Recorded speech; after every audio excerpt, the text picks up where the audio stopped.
Welcome back. Tonight, we're settling into one of 5 nights at Freddy's most enduring mysteries, a tale of 2 incidents that share a name but tell vastly different stories about the price of innovation and the weight of tragedy. In the shadowed corridors of Fazbear Entertainment's history, 2 bites stand as turning points, moments when metal met flesh and changed everything that followed. One happened in the bright lights of a child's birthday party in 1983. The other during a routine day shift 4 years later in 1987. Both involved animatronics. Both involved heads placed where they shouldn't be. Both left scars on the company that would never fully heal. But these incidents, despite their superficial similarities, represent fundamentally different chapters in the franchise's dark evolution. Different victims, different circumstances, different consequences that rippled through the timeline in ways we're still untangling today. The bite of 83 claimed a child's life within days, a boy tormented by fears his family dismissed, whose final moments of terror became the catalyst for his father's descent into obsession. The bite of 87 took a security guard's frontal lobe but left him breathing. An incident that changed company policy forever and sparked debates in the community that continue to this day. One happened at Fredbear's family diner during its final days. The other at a revamped Freddy Fazbear's Pizza, trying desperately to escape its predecessor's shadow. One involved springlock technology failing in the most horrific way imaginable. The other saw advanced animatronics with facial recognition turn against the very people they were designed to protect. Over the next hour and change, we'll explore every detail of both incidents. We'll walk through the week leading to the 83 bite, feeling the dread build day by day as a child's pleas for mercy went ignored. We'll examine the evidence surrounding the 87 bite, weighing theories about which animatronic was responsible and whether Jeremy Fitzgerald was indeed the victim. We'll compare and contrast these tragedies, understanding what each reveals about Fazbear Entertainment's evolution and the franchise's deepening mythology.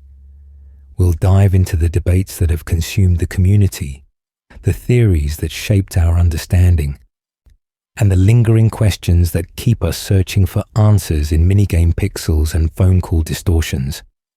Whether you're here to finally understand the distinction between these 2 infamous incidents, or you're letting these details wash over you as sleep approaches, or you're a long-time theorist seeking a comprehensive examination of the evidence, this deep dive will carry you through every corner of this tangled history. We'll visit Fredbear's stage where golden jaws came down on a crying child. We'll stand in the parts and service room where withered animatronics waited in the dark. We'll piece together timelines from paychecks and Easter eggs, from phone guys' warnings and minigame breadcrumbs. This is the complete story of how 2 bites, separated by 4 years and vastly different in their circumstances, became forever intertwined in 5 nights at Freddy's mythology. Before we begin our journey through these parallel tragedies, feel free to like and subscribe, but only if you enjoy this kind of slow, detailed exploration that treats the lore with the weight it deserves. And let me know in the comments which bite you think has had a bigger impact on the franchise's direction, or which theory about the 87 bite you find most convincing. It's always fascinating to see how different perspectives shape our collective understanding of these events. Let's begin our descent into 1983, where a family's dysfunction and a brother's cruelty set the stage for the first bite. The bite of 83, the world of 1983. To understand the bite of 83, we need to immerse ourselves in the world as it existed that year. A time when Fazbear Entertainment was still in its infancy and springlock technology represented the cutting edge of animatronic entertainment. Fredbear's family diner stood as the crown jewel of the company, a cozy establishment that predated the larger Freddy Fazbear's pizza locations that would come later. This wasn't the sprawling horror show of later years. This was a small-scale operation, intimate and family-focused, where Fredbear and Spring Bonnie performed for crowds of delighted children who had no idea what those golden suits truly contained. The diner operated on a principle that seemed brilliant in theory, but harbored fatal flaws in execution. Springlock suits allowed the company to maximize their investment by creating animatronics that could function autonomously during performances, but also be worn by human employees for more interactive experiences. Inside each suit lay a complex system of springs and locks that could compress the animatronic components tightly against the suit's edges, creating just enough space for a person to climb inside and operate the character from within. When the locks were wound properly and the springs held firm, the system worked. An employee could slip into Fredbear or Spring Bonnie and walk among the children, creating magical moments that stationary animatronics couldn't match. But the technology demanded respect it rarely received. Even trace amounts of moisture could cause the springs to loosen and the locks to fail. A drop of sweat, a splash from a drink, tears on a performer's face. Any of these could trigger a catastrophic failure where the compressed animatronic parts would snap back into their original positions with tremendous force. The company distributed training tapes warning employees about these dangers, instructing them to wind the locks tightly before use, to avoid any moisture near the mechanisms, to treat the suits with the caution they deserved. But warnings on tape couldn't prevent human error, couldn't account for accidents, couldn't foresee every scenario where spring locks might fail. In 1983, the Afton family existed in a state of quiet dysfunction that would have catastrophic consequences. William Afton, co-founder of Fazbear Entertainment alongside Henry Emily, maintained a facade of normalcy while resentment simmered beneath the surface. His wife's presence in the household was minimal in the records we have, her absence or disinterest creating a void that left the children largely to their own devices. The family consisted of William, his wife, their eldest son, Michael, their daughter, Elizabeth, and their youngest son, the boy we know as the crying child, though his actual name remains lost to history and community speculation. The crying child lived in constant terror, a fear so profound and persistent that it defined every moment of his existence.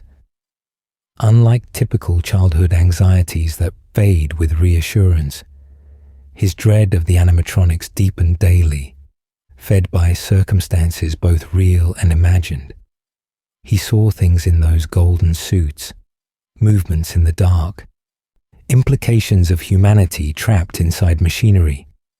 Whether he witnessed something specific, perhaps glimpsing the reality of springlock suits, or seeing something he shouldn't have in the back rooms of the diner, or whether his fear grew from the animatronic's uncanny valley appearance, we can't say with certainty. What we know is that his terror was legitimate, visceral, and completely dismissed by everyone around him. Michael Afton, the older brother, took this fear and weaponized it with the casual cruelty only siblings seem capable of achieving. He didn't just tease.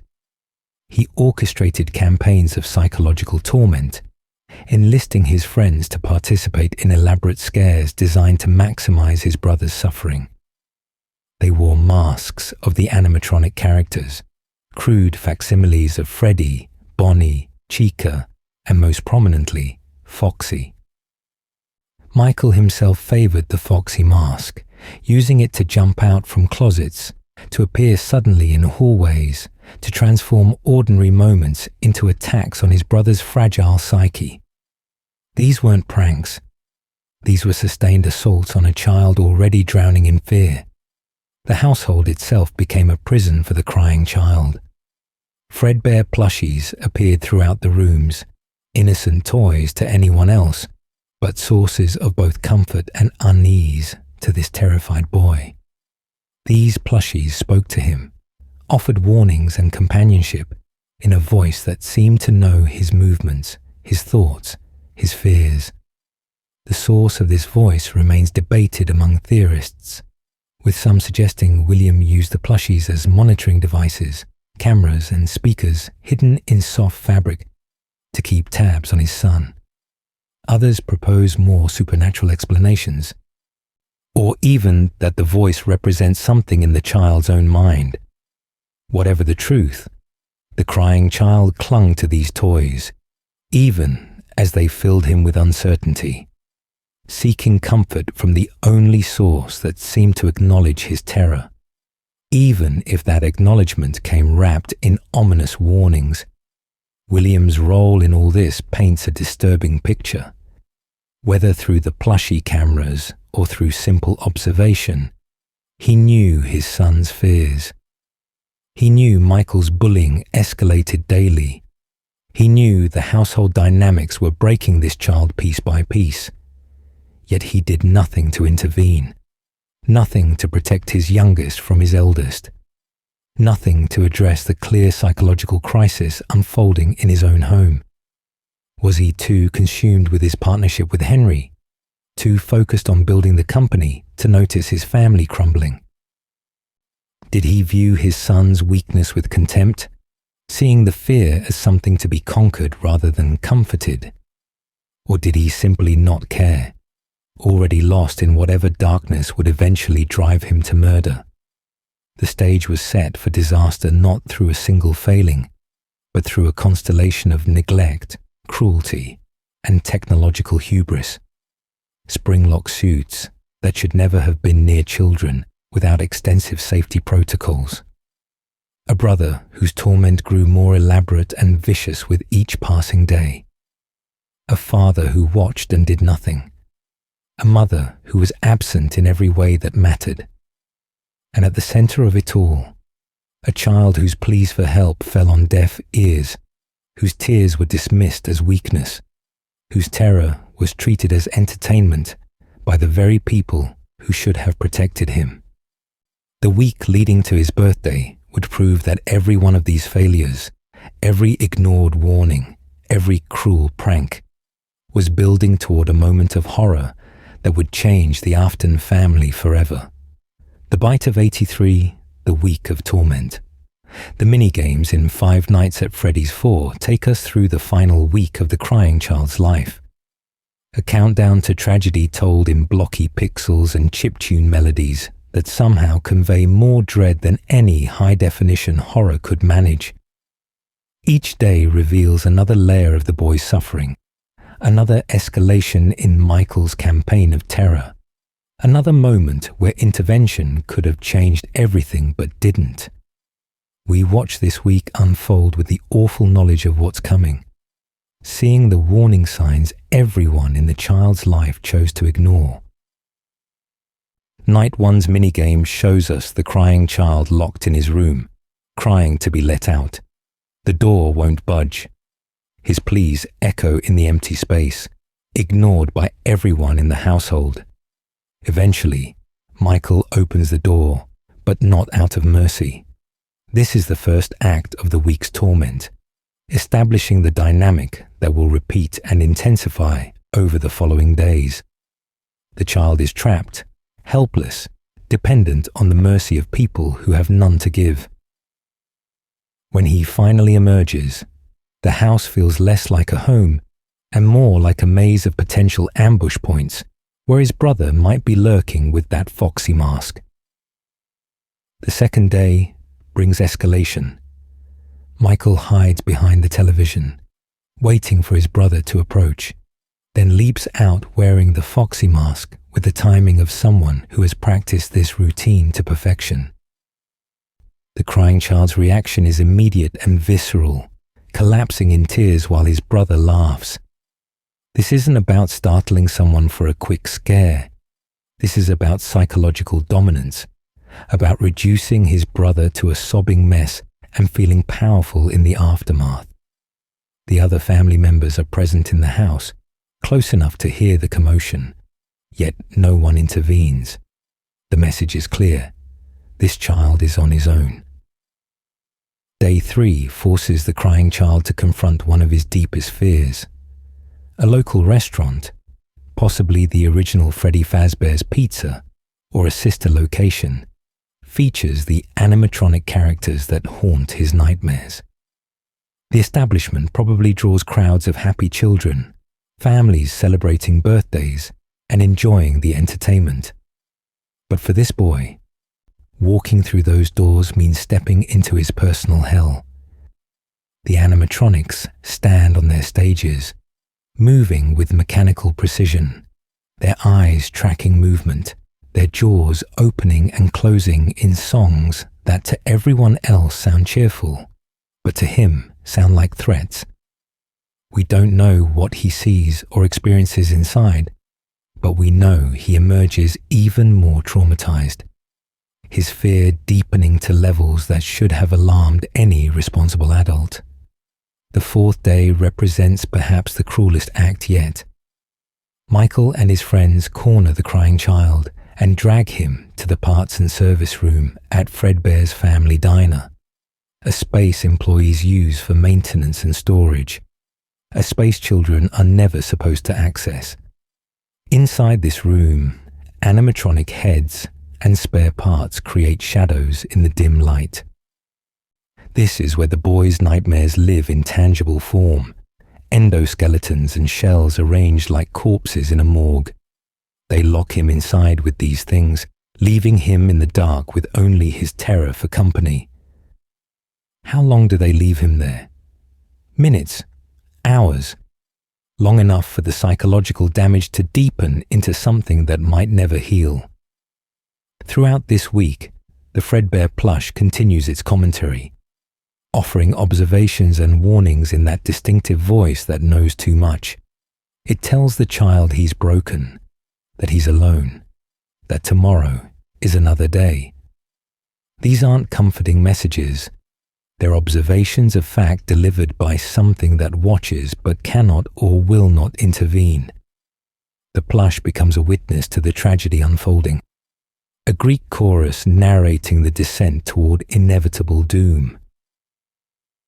When it says tomorrow is another day, there's no promise of hope, only the certainty that the suffering will continue. The family dynamics during this week paint a portrait of collective failure. Michael's friends participate in the torment with enthusiasm, suggesting they've been doing this for a while and finding it entertaining. No one in their social circle sees a problem with cornering a terrified child and deliberately traumatizing him.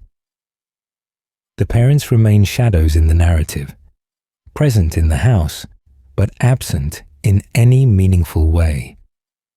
William's surveillance through the plushies suggests he knows exactly what's happening, yet he takes no steps to protect his son or discipline Michael. The mother, barely mentioned in the law, offers no comfort or intervention. The entire family structure has collapsed into dysfunction, leaving the crying child to navigate his fears alone. The build-up to the birthday party happens against this backdrop of escalating cruelty and parental neglect. The child knows something terrible is planned. His brother's behavior has followed a pattern of increasing severity all week. The plushies whisper warnings. Everything points toward the party being not a celebration, but a climax to the week's torment. Yet the child has no agency to refuse, no power to protect himself, no allies to turn to for help. He's being marched toward his birthday like a condemned prisoner toward execution, aware of the danger but helpless to prevent it. Michael and his friends have reached a level of cruelty that suggests they've lost sight of boundaries entirely. What started as typical sibling teasing has metastasized into something darker. A systematic campaign to break the crying child's psyche. They're not just scaring him anymore. They're studying his fear, finding new ways to intensify it, taking pleasure in his suffering with the detachment of children who haven't yet developed full empathy. Or perhaps they have developed it and simply don't care. Either way, their behavior has crossed lines that should have triggered intervention from every adult in their lives. The mini-games show us a child who has given up hope of rescue. He doesn't ask his parents for protection because he knows they won't provide it. He doesn't fight back against his brother because he knows he'll lose. He simply endures, crying through each day, retreating into himself, waiting for the nightmare to end. But nightmares don't end through passive endurance. They end through awakening or through tragedy. For the crying child, awakening won't come in time. The 5th day, his birthday, will bring an ending, but not the kind anyone should have to face. As the week progresses, the community outside the family remains oblivious. Fredbear's family diner continues its normal operations, serving families, hosting parties, presenting entertainment. The employees wind the springlocks on the suits, following safety protocols they've followed dozens of times before. Henry Emily focuses on his partnership with William, perhaps noticing tension in his colleague, but not understanding its source. The machinery of the company grinds forward, policies and procedures in place, safety measures theoretically preventing disaster. But all the protocols in the world can't account for the human element, for the specific combination of factors about to converge on one child's birthday party. The final minigame before the bite shows the crying child on the day of his party, paralyzed with fear about what's coming. The plush offers its final warning, reminding him that he knows what's going to happen, that he sees everything. But knowledge without power changes nothing. The child walks toward Fredbear's family diner, knowing his brother has something planned, knowing the animatronics wait inside, knowing he cannot escape. The week of torment has destroyed his ability to resist, to fight back, to even cry for help in a way that might be heard. He's been beaten down to complete helplessness, the perfect victim for what's about to unfold. The bite of 83, the incident. The 5th day's minigame takes us to the moment that would define the crying child's legacy and change the Afton family forever. The scene unfolds in Fredbear's family diner during a birthday party, though whether this celebration is genuinely for the crying child or simply the venue where Michael has chosen to stage his final, most elaborate prank, remains ambiguous. The restaurant bustles with activity, children and parents filling the tables, the animatronics performing on their stage, the atmosphere theoretically festive despite the terror radiating from one small boy hiding beneath a table. The crying child has retreated to his hiding spot, trying to make himself invisible, hoping that if he stays small and quiet enough, he might escape whatever his brother has planned. But Michael and his friends have no intention of letting him hide. They've spent a week building to this moment, each previous scare at rehearsal for this finale.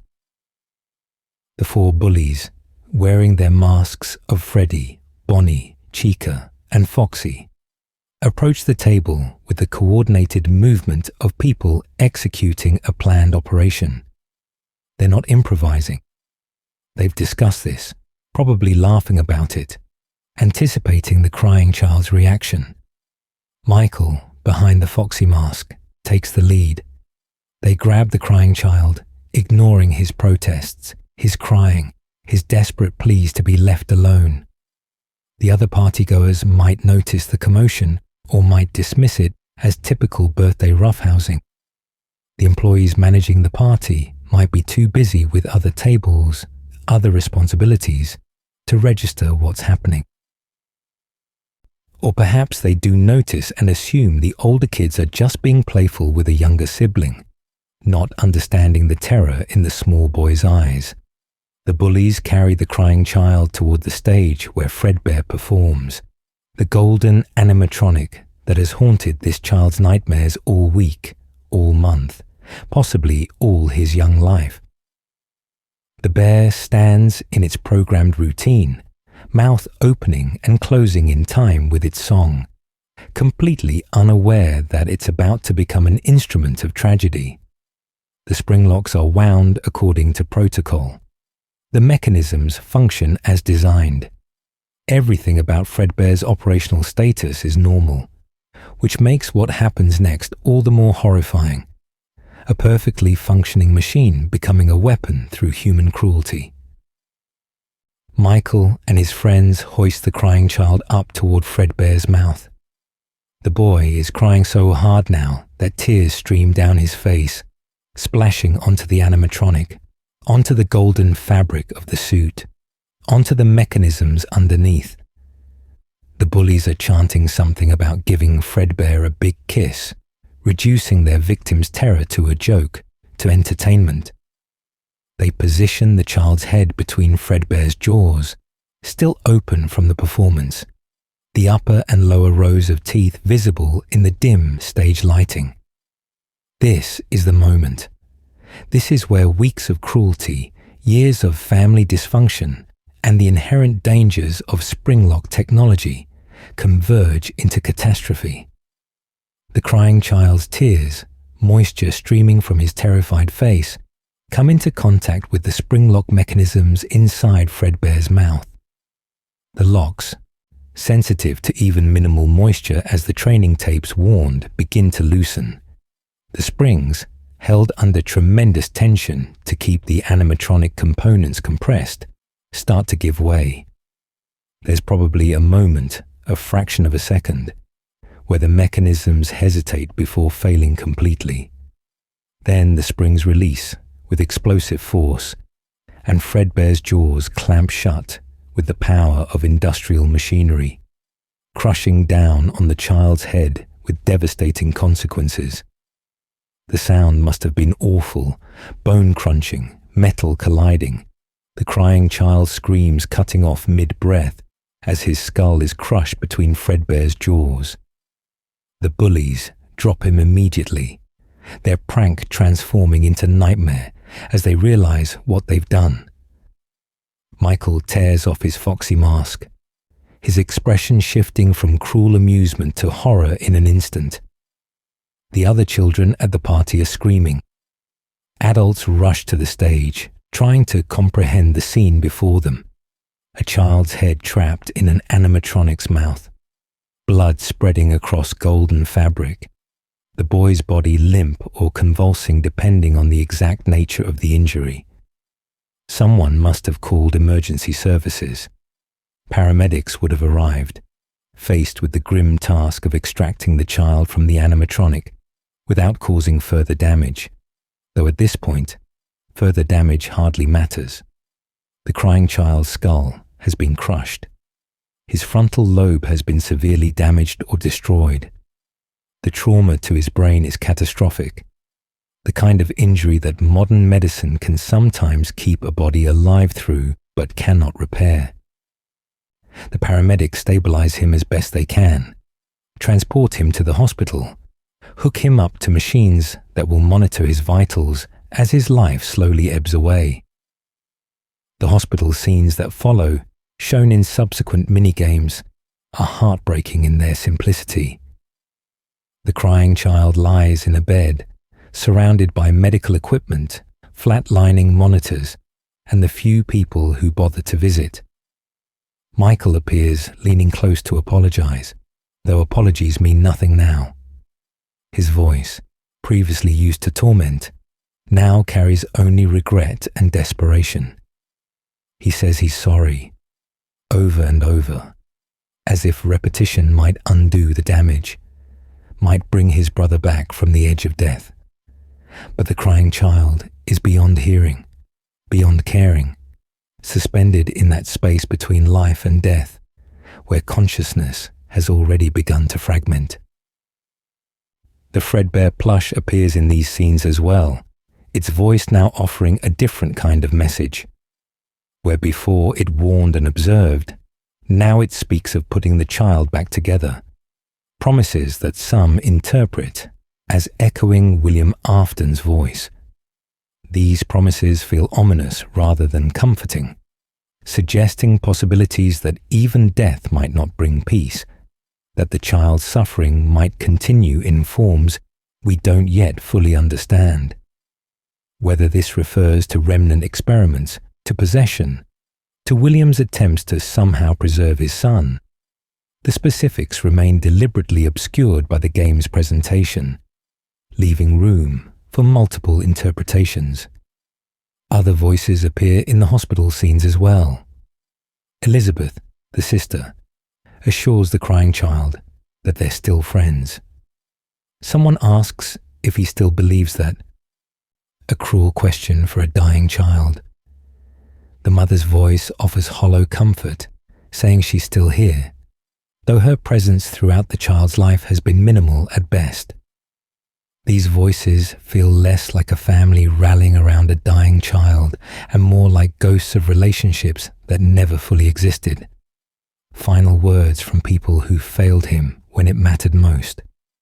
The flatline comes in the minigame following night 5, the steady beep of the heart monitor giving way to that sustained tone that signals the end. The crying child's consciousness fades to black, though what becomes of his spirit remains heavily debated in the community. Some theories suggest he possesses Golden Freddy alongside another spirit, while others propose he becomes connected to the nightmare animatronics that appear in FNAF 4's gameplay. Whether he finds any peace, or whether his suffering continues in forms we don't yet fully understand, the game leaves deliberately ambiguous.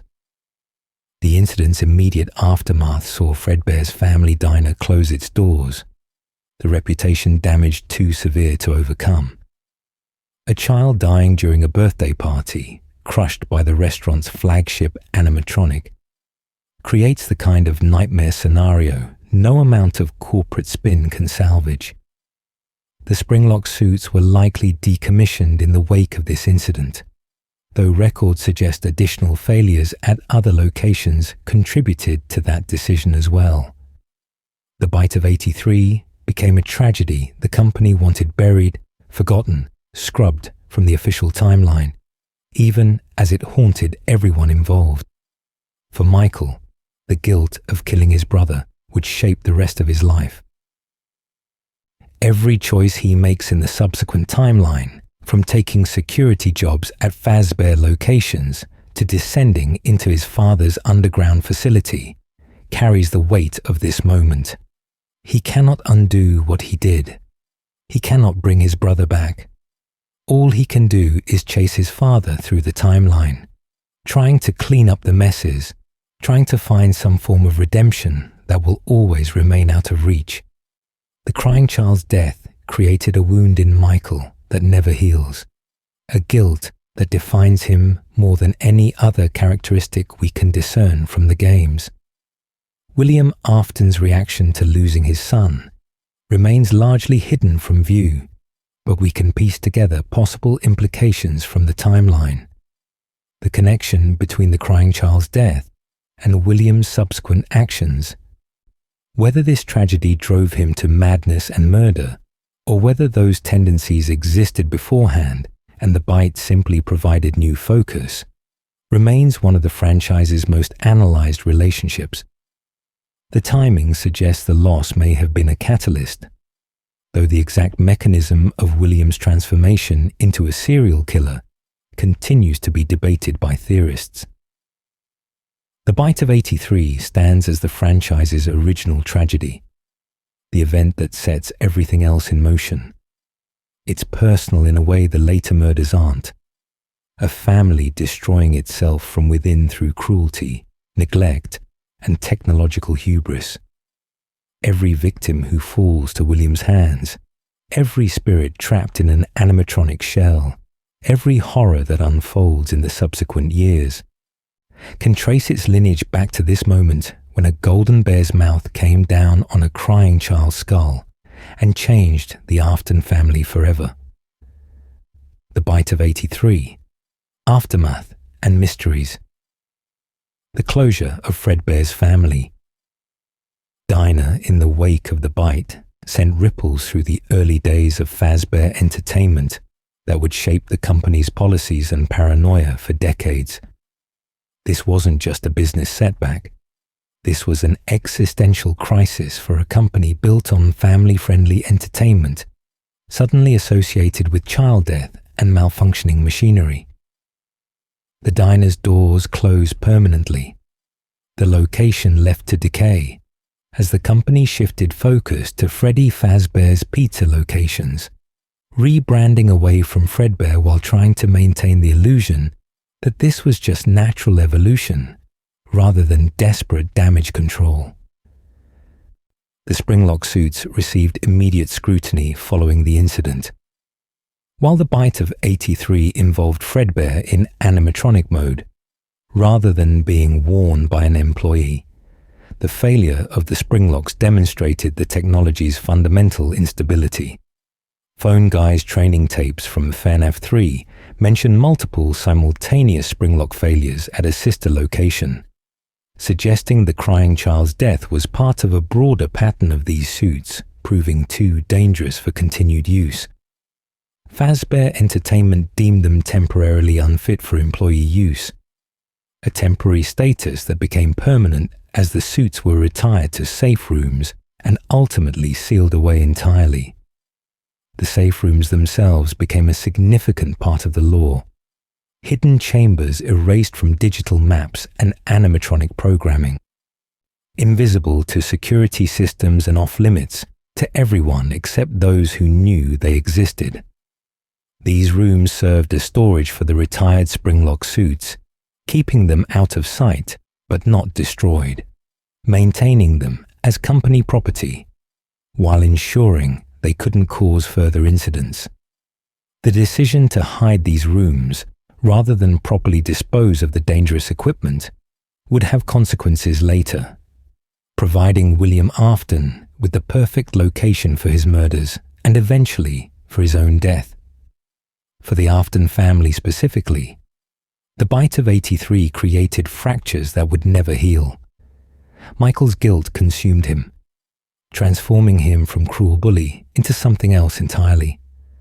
The minigames and later games suggest he spent the rest of his life trying to make amends.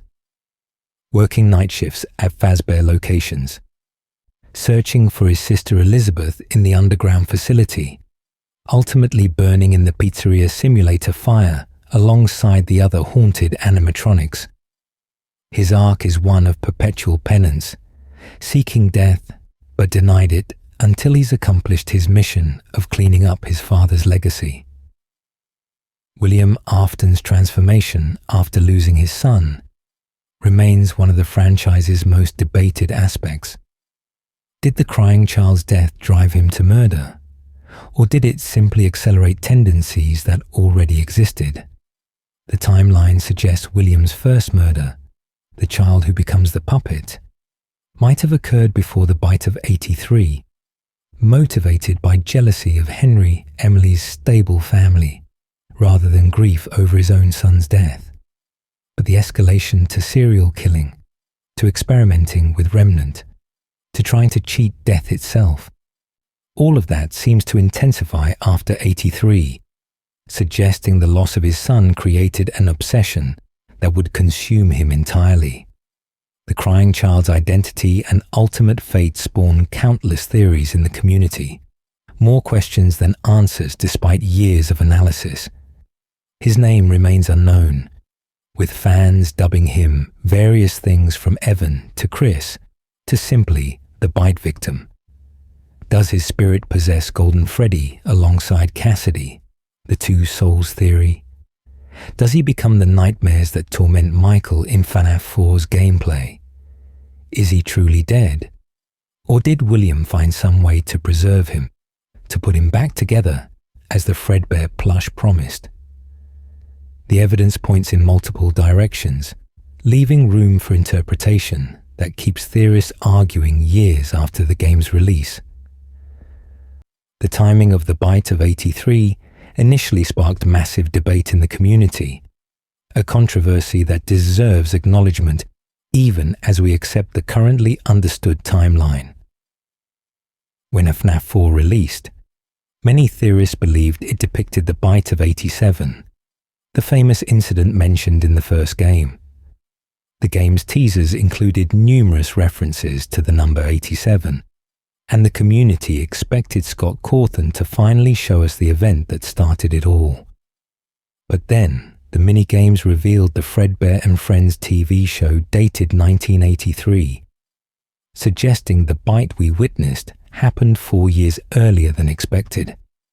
This revelation fractured the community into camps. Some insisted the 83 date referred only to when the TV show aired, not when the game took place, allowing the bite to still be the 87 incident.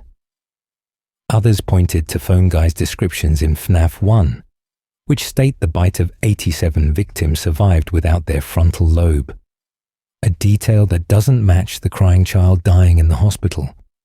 The debate raged for months, with evidence on both sides, until Scott himself confirmed through comments on MatPat's theories that the 83 versus 87 debate had been solved, that we were indeed seeing a separate incident in 1983.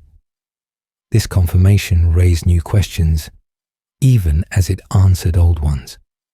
If the bite of 83 was a separate event, what happened in 87? Why did Phone Guy never mention the earlier incident at Fredbear's if it was severe enough to close the diner? How do these two bites relate to each other in the larger timeline? The answers would come through examining FNAF 2 more carefully, understanding that the franchise contains multiple tragedies, that bites and springlock failures and murders all blur together in Fazbear Entertainment's bloody history. The lasting impact of the bite of 83 on the franchise cannot be overstated. It establishes the personal stakes of the Afton family tragedy, giving emotional weight to what could have been a simple story about haunted robots. Michael's guilt, William's obsession, the crying child's suffering. These human elements ground the supernatural horror in relatable trauma. We understand why Michael can't simply walk away from the nightmare. We see the moment William's humanity begins to crack.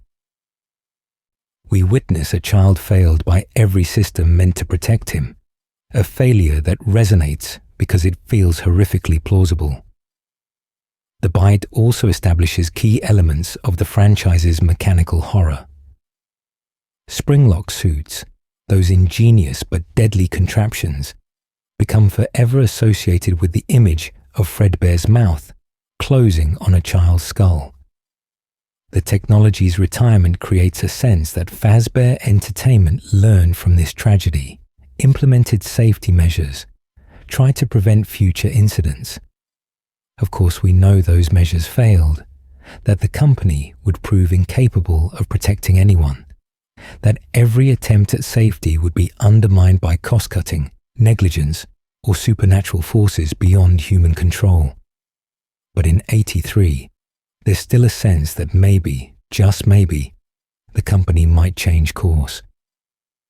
The unanswered questions surrounding the bite of 83 ensure it remains a fertile ground for theory and speculation. What exactly did the crying child see that terrified him so completely?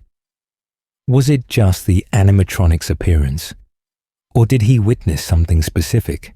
Perhaps his father's early experiments, or a glimpse of the springlock failure's true danger? Why did William surveil his son through the plushies but never intervene to protect him? Was he testing something, studying his son's fear for future experiments, or simply too consumed with other concerns to act? What happened to Michael immediately after the bite? Did he face legal consequences? Or did the Afton family's position in the company shield him from justice? The Bite of 83 represents Five Nights at Freddy's at its most personally tragic. A story about a family imploding under the weight of its own dysfunction. It's not about faceless victims or random violence. It's about a father who failed to protect his son, a mother who was absent when she was needed most, a brother who let cruelty escalate to murder, and a child who paid the price for all of it. This intimate horror sets the stage for everything that follows, establishing that in this franchise, the true monsters aren't the possessed animatronics or the supernatural forces. They're the people who create the conditions for tragedy through their choices, their negligence, their cruelty. The crying child's death is the first domino, and we're still watching the others fall. Interlude. The years between 1983 and 1987. Fazbear Entertainment underwent a transformation born from necessity and ambition. The company that emerged from Fredbear's closure was fundamentally different from the one that began with two inventors and a dream of family entertainment. This interlude period, though less documented in the game's concrete evidence, represents a crucial evolution in the franchise's timeline, the bridge between two different eras of horror, with different technologies, different victims, different but equally tragic outcomes. The closure of Fredbear's family diner forced the company to consolidate around the Freddy Fazbear's Pizza brand. Where Fredbear had been the gentle mascot of a small-town diner, Freddy Fazbear became the face of a growing chain, the safe choice that didn't carry the baggage of the 83 incident. The company likely worked hard to distance itself from the bite, scrubbing references to Fredbear from marketing, emphasizing the new generation of characters, Freddy, Bonnie, Chica, and Foxy. These animatronics, inspired by the Fredbear and Friends TV show, but distinct from the springlock suits, represented a fresh start, or at least the illusion of one. The original Freddy Fazbear's Pizza location, the one we explore in FNAF 1 that exists later in the timeline, wasn't the first. Before that location came others, including the one that would eventually be referenced as the original restaurant left to rot. This earlier location featured the animatronics that would later become the withered models in FNAF 2, the worn-down, damaged versions of Freddy, Bonnie, Chica, and Foxy that suggest years of service and inadequate maintenance. These animatronics performed for crowds, hosted parties, operated according to the same patterns as their predecessors, free roaming during the day to interact with children and returning to their designated areas at night. The missing children incident, William Afton's most notorious crime, occurred at one of these early locations. Based on various timeline interpretations, this likely happened around 1985, though the exact year remains debated. 5 children, identified through various game sources as Gabriel, Jeremy, Susie, Fritz, and Cassidy, were lured to a back room by someone in a Spring Bonnie suit and murdered, their bodies hidden in the animatronic characters. This wasn't the Bite of 83's accidental tragedy. This was deliberate, calculated evil perpetrated by someone who knew the company's layouts, who understood how to manipulate the security systems, who had access to the safe rooms and the retired springlock suits. The possessed animatronics that resulted from William's murders changed the nature of Fazbear Entertainment's problems. Now it wasn't just mechanical failures to worry about. Now the robots moved with purpose beyond their programming, attacking adults who resembled their killer, acting out the confusion and rage of children's spirits trapped in metal shells. The odor emanating from the suits, the mucus and blood leaking from their mechanisms. These weren't glitches or maintenance issues. These were signs of decomposition, of bodies stuffed inside machines and left to rot, creating a horror that went far beyond what springlock failures could achieve. The company's response to the missing children incident reveals its priorities with brutal clarity. Rather than shut down entirely, rather than come clean about what happened and face the consequences, Fazbear Entertainment doubled down on denial and damage control. They cleaned the animatronics as best they could. They implemented new safety measures that wouldn't actually address the underlying problem of possessed robots. They pushed forward with plans for a new location using new technology, trying once again to outrun their history rather than confront it. This brings us to the development of the toy animatronics, the new generation that would debut at the FNAF 2 location in 1987. These weren't just aesthetic updates. These represented Fazbear Entertainment's attempt to solve their problems through technology, through innovation rather than addressing the root causes of their failures. The toy animatronics featured facial recognition software connected to a criminal database, allowing them to identify potential threats and alert staff. They had enhanced mobility, sleeker designs, more child-friendly appearances meant to distance the company from the creepy, worn-down aesthetic of the older models. The decision to keep the withered animatronics rather than scrap them entirely demonstrates the company's penny-pinching mentality. These possessed, decaying robots were relegated to parts and service, theoretically there for spare parts and eventual refurbishment, but actually serving as a ticking time bomb in the new location's back room. The company saved money by not properly disposing of the old models, but that savings came at the cost of leaving haunted machinery in close proximity to new technology, a combination that would prove catastrophic. Henry, Emily, and William Afton's partnership during these years remains somewhat obscured, but the tensions must have been building. Henry, the creative force behind the animatronics, was likely focused on the technological advances, on making the next generation safer and more impressive.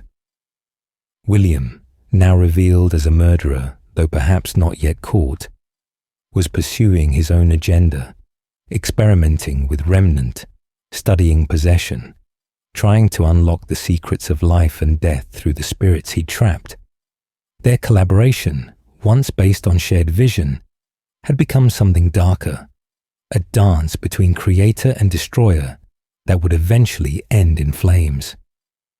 The period between 83 and 87 also saw personal developments for the Afton family. Elizabeth's death at Circus Baby's Pizza World happened sometime in this window, adding another tragedy to William's tally and deepening Michael's trauma as he lost both siblings to animatronics. The underground facility beneath the Afton house, Circus Baby's Entertainment and Rentals, was established during this time, providing William with a private space for his experiments away from Henry's oversight and Fazbear Entertainment's policies. The Funtime animatronics, designed specifically for child abduction and later infused with remnant from the melted original animatronics, represented William's private R&D into the darkest applications of the company's technology. By the time we reach 1987, Fazbear Entertainment exists in a state of barely controlled chaos. They're opening a new location with new technology, trying to rebrand yet again, attempting to convince the public that this time will be different despite a track record that includes at least one bite, one mass murder, and countless unexplained incidents. The company has learned nothing from its failures except how to better conceal them. The stage is set for another tragedy, one that will echo the bite of 83 in some ways, but diverged dramatically in others, proving that the company's attempts to innovate their way out of consequences only created new categories of horror. The years between the bites represent Fazbear Entertainment's failed attempt at redemption, at moving past its bloody history through rebranding and new technology. But you can't outrun possessed animatronics. You can't rebrand away from murdered children. You can't innovate your way out of consequences when the root problem, William Afton's presence in the company and the supernatural forces his crimes unleashed, remains unaddressed. The company's trajectory from 83 to 87 is a downward spiral disguised as progress. Each new initiative another layer of paint over rotting foundations. And as the summer of 1987 approaches, as the new Freddy Fazbear's Pizza prepares for its grand opening, those foundations are about to give way once more. The bite of 87. The world of 1987. November 1987. A new Freddy Fazbear's Pizza stands ready for business, gleaming with the promise of lessons learned and safety prioritized. The toy animatronics represent the company's commitment to family-friendly entertainment, backed by cutting-edge technology, each character designed to be more approachable, more trustworthy, more fundamentally safe than their predecessors. Toy Freddy, with his rounder, friendlier features and bright red cheeks. Toy Bonnie, sleek and blue with those oversized eyes meant to enchant children. Toy Chica, colorful and energetic, with her removable beak. The Mangle, once Toy Foxy until children's rough play, transformed it into a take-apart and put-back-together attraction.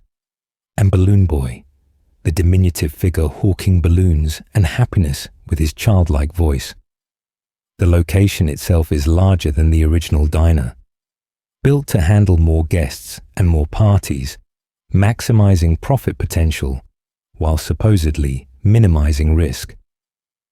Multiple dining areas, a dedicated prize corner for the puppet to distribute rewards, a kid's cove for Mangle, and crucially, a parts and service room where the withered originals wait in the dark.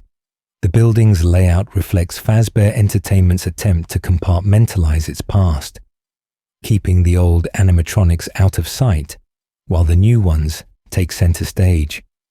But proximity matters when you're dealing with possessed machinery. The facial recognition technology in the toy animatronics represents a genuine innovation, a legitimate safety feature that in a normal world might have prevented tragedies. These robots can scan faces in real time, comparing them against a criminal database, theoretically able to identify William Afton or any other potential threat and alert staff before anything happens. It's the kind of feature that looks great in marketing materials and shareholder presentations, proof that Fazbear Entertainment takes security seriously. But the technology has limitations they don't advertise, glitches in the programming, false positives, and most critically, no ability to account for the supernatural forces already at work in the building. The withered animatronics in parts and service tell a different story than the gleaming toys on stage. Freddy's face is damaged, exposing endoskeleton underneath. Bonnie is missing his face entirely, leaving only a blank mask of wires and metal.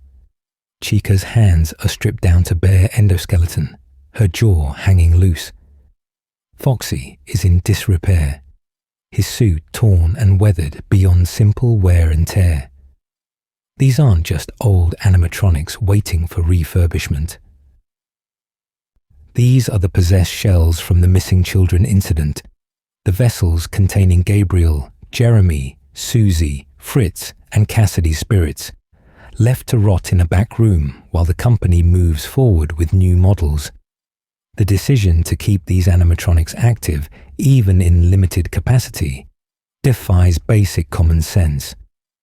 But Fazbear Entertainment operates on penny-pinching logic that prioritizes cost savings over everything else. Scrapping the wizards would cost money. Keeping them allows for parts harvesting, their components potentially useful for maintaining the toys.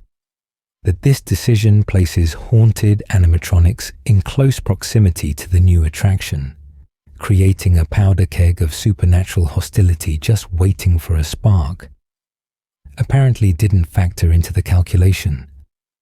Or perhaps it did, and the company simply decided the risk was acceptable compared to the cost of proper disposal. Enter Jeremy Fitzgerald, our protagonist for the week leading to the bite of 87. Jeremy takes the night shift at this new location, monitoring the animatronics through security cameras, winding the music box to keep the puppet contained, surviving each night as the toys and wizards alike attempt to reach his office. Phone Guy's calls guide him through the mechanics, explaining the quirks of each animatronic, warning about the importance of keeping the music box wound, offering reassurance that the toys are programmed to protect children, that they might just see Jeremy as a potential criminal, that everything is fine despite the evidence of his own eyes suggesting otherwise. The week Jeremy works the night shift reveals the cracks in Fazbear Entertainment's new technological solution to its old problems. The toys do behave aggressively, their facial recognition technology somehow flagging Jeremy as a threat despite him being a legitimate employee. The wizards escape parts and service nightly, wandering the building with the same hostile intent they showed in their previous location. The puppet, supposedly a security measure to keep children safe, stalks the building when its music box winds down, its black eyes and permanent smile suggesting something far more sinister than a simple guardian. The Mangle, suspended from the ceiling in Kid's Cove, attacks with a ferocity that seems programmed into its very design. Phone Guy's messages during this week oscillate between reassurance and barely concealed concern.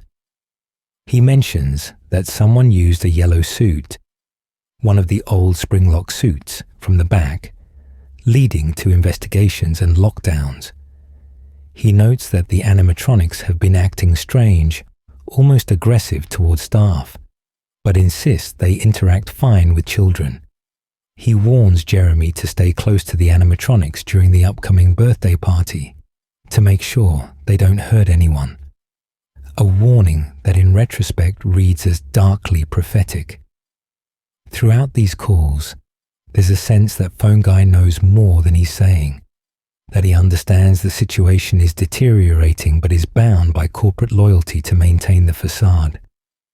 The Save Them minigame reveals the true crisis unfolding at this location. Playing as Freddy, we navigate the restaurant and discover 5 bodies scattered throughout the building. Children who have been murdered during what should have been a safe, supervised visit to a family restaurant. The puppet pursues Freddy through this scene, unable to prevent what's already happened, unable to give these new victims the gift of life it granted to the original 5. The killer, shown in purple, stands among his victims, having successfully struck again, despite the new location, the new technology, all of Fazbear Entertainment's promises about safety. These new murders infuse the toy animatronics with the same supernatural hostility that drives the wizards. The spirits of these recently murdered children possess the toys, explaining their aggressive behavior toward adults who might resemble their killer. The facial recognition technology becomes a liability when possessed. Animatronics can override it, when the spirits inside use the advanced mobility and features to hunt, rather than protect. What was meant to be the solution becomes part of the problem, creating possessed animatronics with better capabilities than the old models, threats that are harder to predict and impossible to contain. By the time we reach night 6, the situation has deteriorated to the point where management acknowledges the location might close. Jeremy receives a paycheck dated November 12th, 1987, marking the end of his night shift duties. But the week isn't over. Phone Guy's final message tells Jeremy he's been moved to the day shift, that there's a birthday party happening, that he needs to stay close to the animatronics to make sure they don't hurt anyone.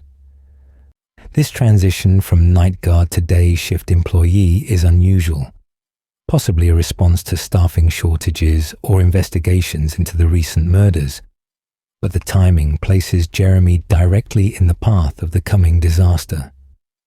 The world of 1987 at Freddy Fazbear's Pizza represents Fazbear Entertainment at its most delusional, convinced that technology can solve problems created by negligence, murder, and supernatural forces. The company has learned nothing from the bite of 83, except perhaps how to better hide their failures. They've created newer, shinier animatronics without addressing why the old ones were dangerous. They've implemented security measures that can't account for possession. They've opened a new location without properly disposing of the haunted animatronics from the old one.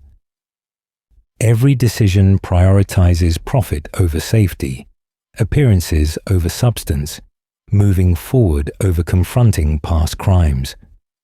The stage is set for the bite of 87, but unlike 83's personal family tragedy, this one will unfold in a more public setting with different implications. The crying child died because his brother was cruel and his family was dysfunctional.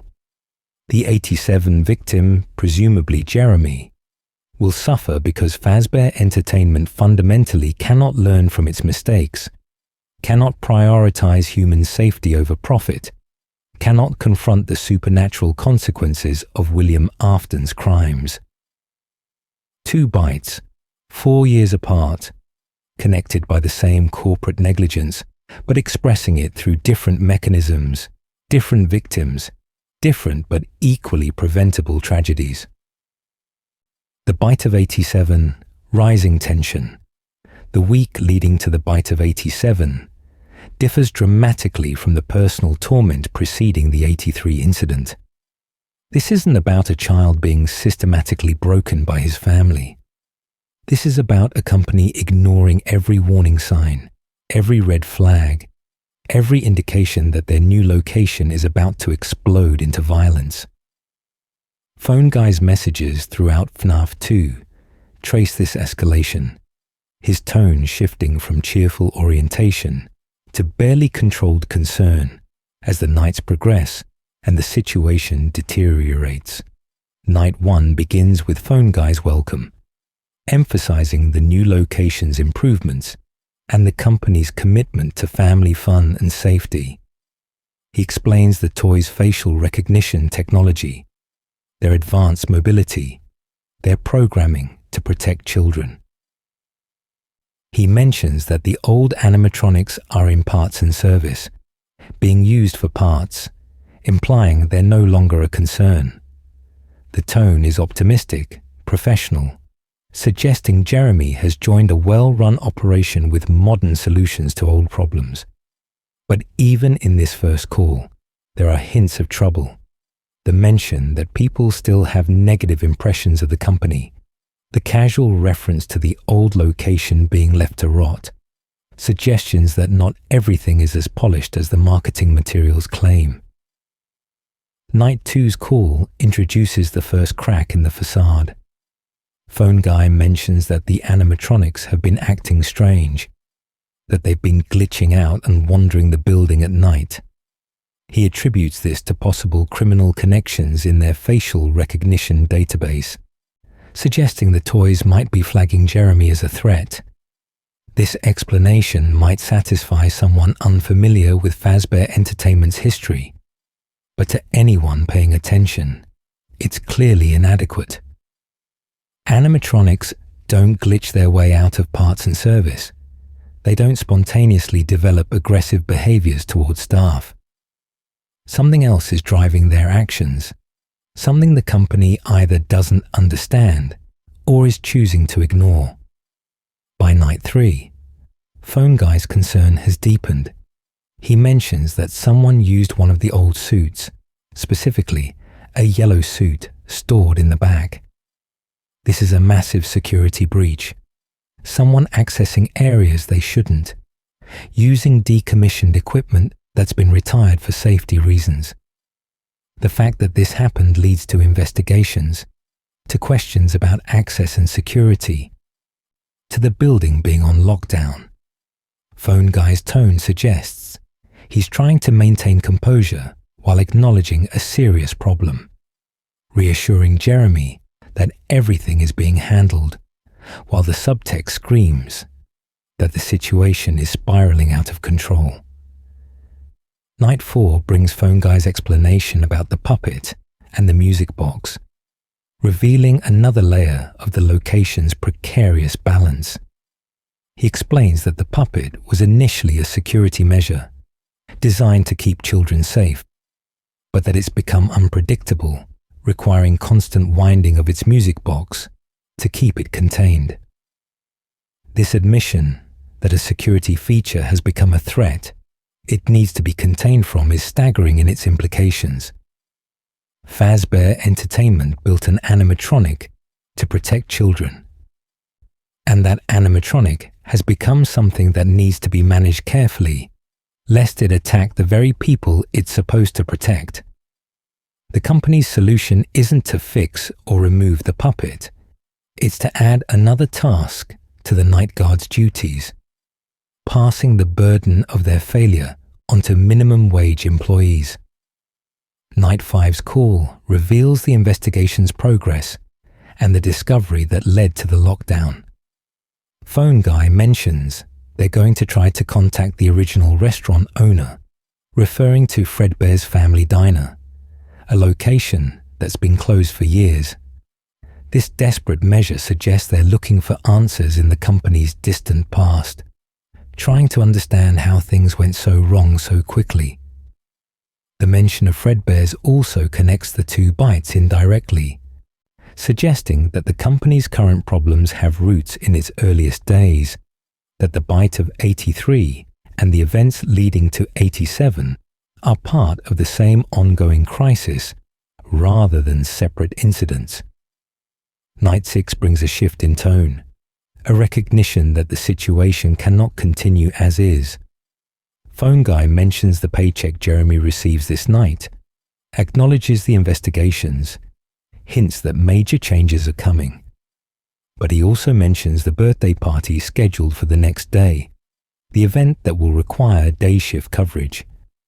This is where Jeremy's role transitions from night guard to day shift employee, from someone monitoring the animatronics on cameras to someone standing among them during active party hours. The timing is crucial, placing Jeremy in proximity to the animatronics during their free roam mode, when they're supposed to be interacting safely with children. The Save Them minigame that runs parallel to these nights reveals what Phone Guy isn't saying in his calls. While he's focusing on technical problems and investigations, children are being murdered in the building.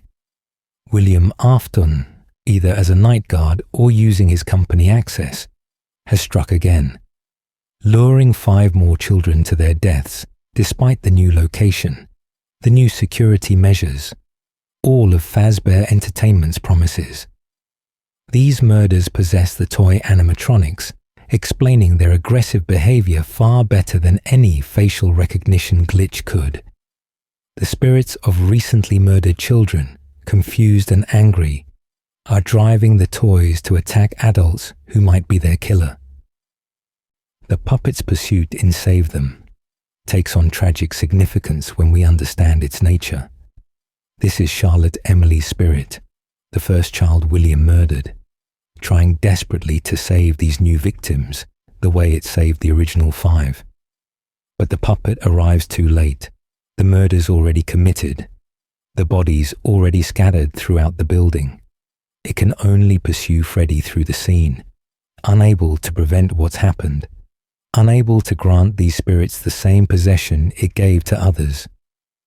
The failure weighs heavily, another tragedy in a franchise defined by the inability of good intentions to overcome evil actions.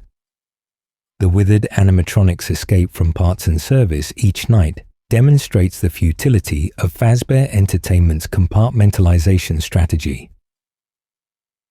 You can't seal away possessed animatronics and expect them to stay put. Gabriel, Jeremy, Susie, Fritz, and Cassidy's spirits don't care about the company's organizational charts or plans for a fresh start. They're still searching for their killer, still acting out their trauma, still mistaking adults for the man who murdered them. Relegating them to a back room doesn't address the problem. It just creates another threat for night guards to manage, while the company pretends everything is fine. The combination of possessed toys and escaped withereds creates a perfect storm of supernatural hostility. Jeremy faces threats from multiple directions. Animatronics with different capabilities and behaviors, but united in their aggression toward adults. The toys hunt with their advanced mobility and facial recognition.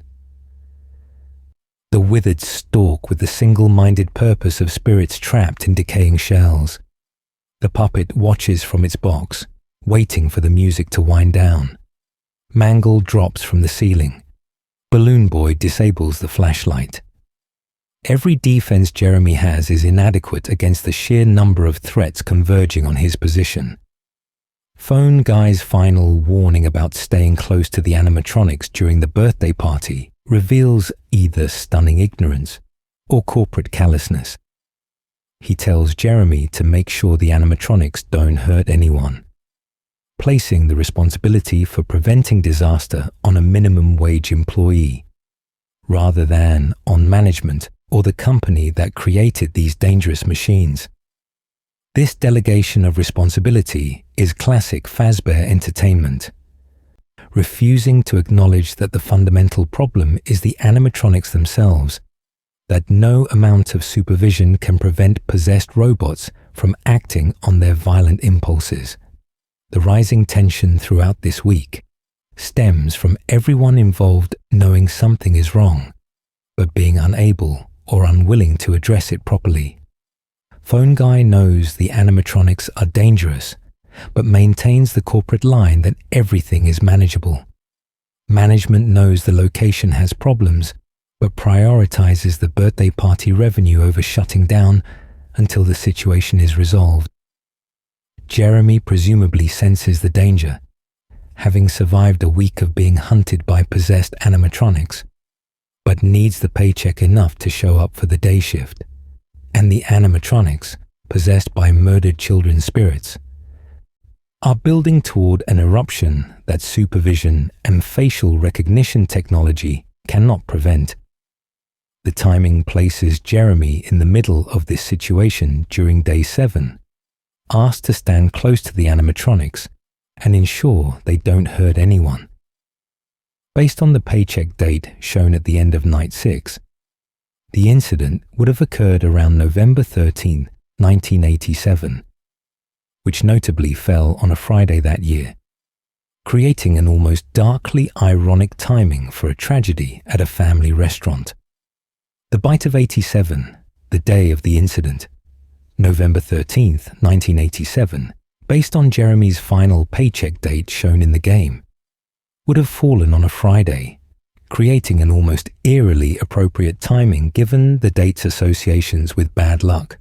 Jeremy Fitzgerald reports for his day shift at the birthday party, transitioning from the relative safety of the security office to standing among the animatronics during their free roam mode, when they're programmed to interact with children and move throughout the building without restraint.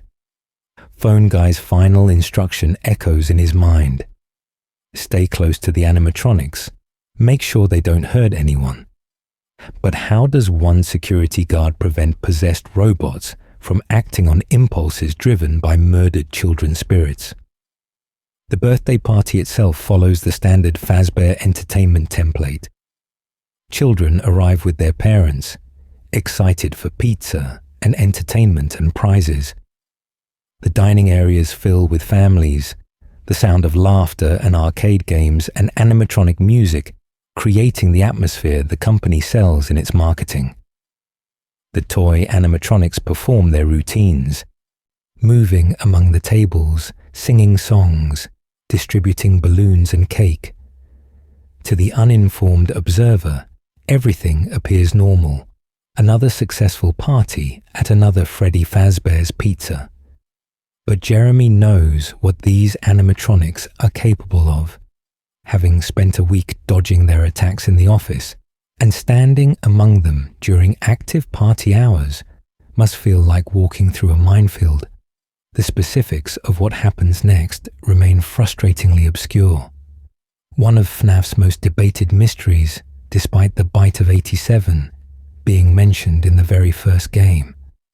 Unlike the bite of 83, which we witness in graphic minigame detail, the 87 incident happens off-screen, described only in Phone Guy's famous line. They used to be allowed to walk around during the day too, but then there was the bite of 87. Yeah, it's amazing that the human body can live without the frontal lobe, you know. This single comment gives us the key details. An animatronic bit someone during daytime free roam, removing their frontal lobe, and the victim survived. But beyond that, we're left to piece together what happened from circumstantial evidence and logical deduction. The victim is most likely Jeremy Fitzgerald, based on available evidence, the timing of his day shift assignment, and the fact that we never hear from him again after night 6. Some theories propose Phone Guy as the victim, noting that his voice might sound different in later games due to brain damage. But this seems less likely given his continued employment and coherent phone calls in FNAF 1. Others suggest a child was bitten, paralleling the 83 incident. But Phone Guy's comment about living without the frontal lobe and the subsequent policy changes point toward an adult victim who triggered liability concerns. Jeremy fits the timeline, would explain the company scrubbing his employment records, and carries tragic irony in being told to protect children from the animatronics only to be attacked himself. However, without explicit confirmation from Scott Cawthon, the victim's identity remains in the realm of well-supported theory rather than absolute fact. The identity of the biting animatronic sparks even fiercer debate, with compelling evidence for multiple suspects. The Mangle emerges as the most popular theory, supported by several key pieces of evidence. Its jump scare in FNAF 2 shows it attacking from above, jaws aimed directly at the player's head, specifically the upper area where the frontal lobe is located. This precision suggests programming or supernatural intent, focused on that exact area. The Mangle's damaged state, torn apart daily by children and reassembled haphazardly, could indicate either malfunction or accumulated rage from the spirit possessing it. Some theories propose the Mangle is possessed by a dog spirit based on Easter eggs in later games, and a dog animatronic would have natural biting instincts that might manifest when possessed. The circumstantial evidence for Mangle strengthens when we consider logistics.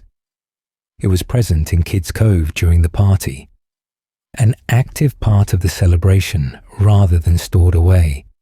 Its ability to drop from the ceiling gives it a method of reaching an adult's head that ground-level animatronics would struggle with. The fact that the toy animatronics were all scrapped after the incident suggests management blamed one of them, rather than the Wizards, and Mangle's state of disrepair makes it the most logical scapegoat. If an animatronic was going to malfunction spectacularly during a party, the one that children tore apart daily would be the prime suspect.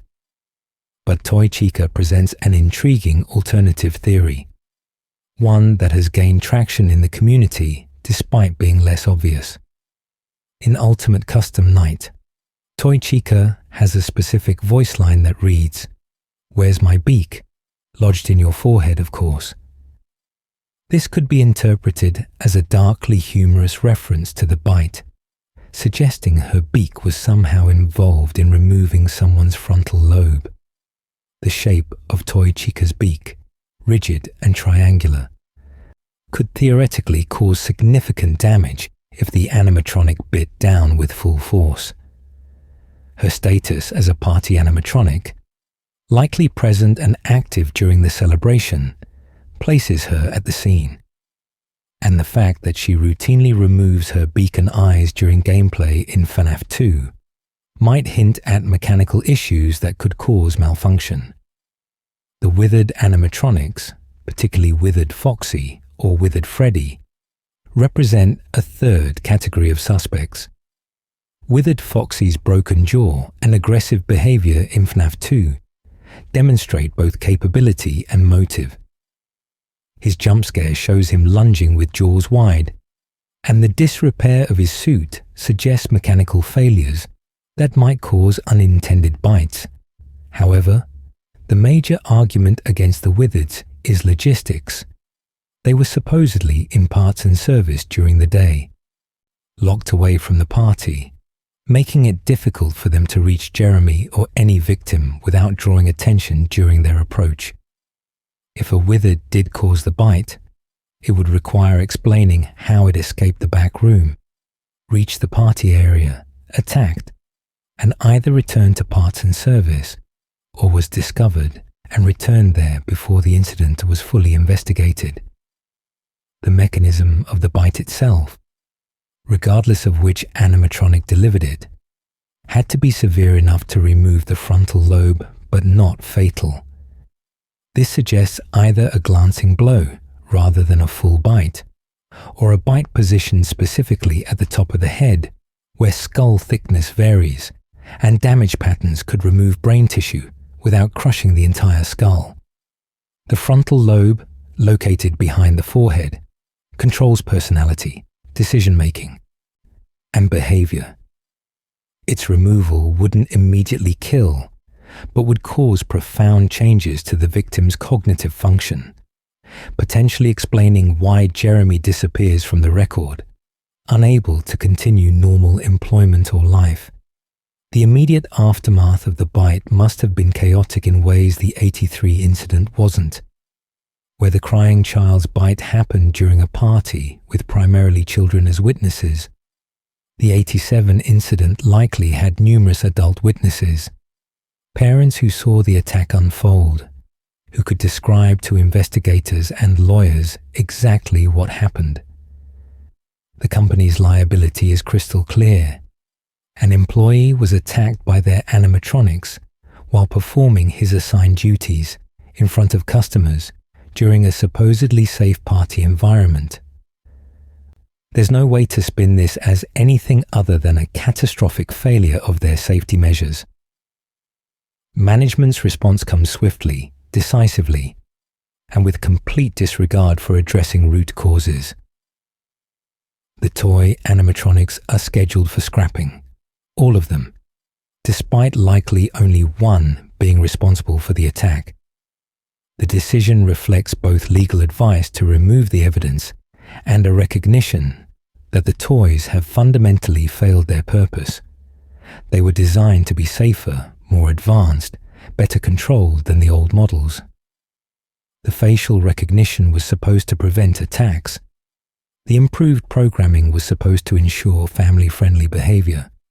Instead, possessed by murdered children's spirits and potentially malfunctioning from design flaws, they became as dangerous as their predecessors, perhaps more so given their advanced mobility. The policy change that results from the bite, animatronics no longer allowed to walk around during the day, represents Fazbear Entertainment's acknowledgement that their technology cannot solve the fundamental problem. Free roam mode, the feature that made the animatronics special, that allowed interactive experiences the competitors couldn't match, is deemed too dangerous to continue. The company returns to the original model of animatronics confined to stages during operating hours, moving only at night when the building is theoretically empty except for security. This policy will carry forward to FNAF 1, where Phone Guy mentions it as established practice, the legacy of the Bite of 87 echoing through the timeline. The location itself closes shortly after the incident, whether immediately or after a brief investigation period. The newspaper clipping in FNAF 2 mentions the location shutting down due to possible malfunctions, a corporate euphemism for animatronic attack that killed or permanently injured someone. The withered animatronics are relocated to the FNAF 1 location, refurbished to the extent possible, given another chance despite their possessed state and proven danger. The toy animatronics, except perhaps Balloon Boy, who appears in later games suggesting he was spared, are scrapped, their advanced features and facial recognition destroyed because the company deems them irredeemable failures. Jeremy's fate after the bite remains unknown and heavily speculated upon, one of the franchise's most frustrating gaps in documentation.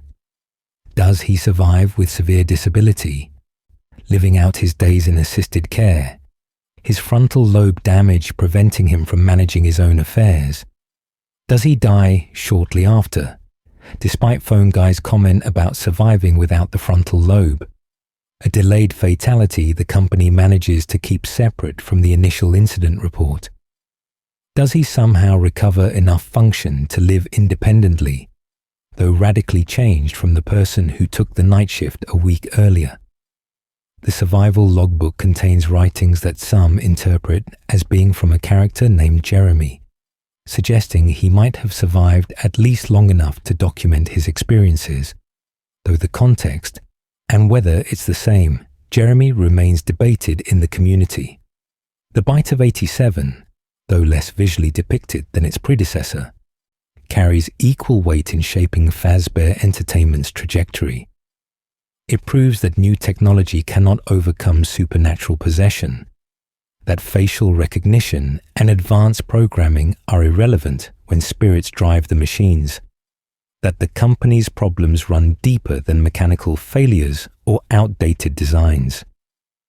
The 87 incident demonstrates that every solution Fazbear Entertainment implements only creates new categories of failure, new ways for tragedy to unfold, new victims to feed the franchise's growing body count.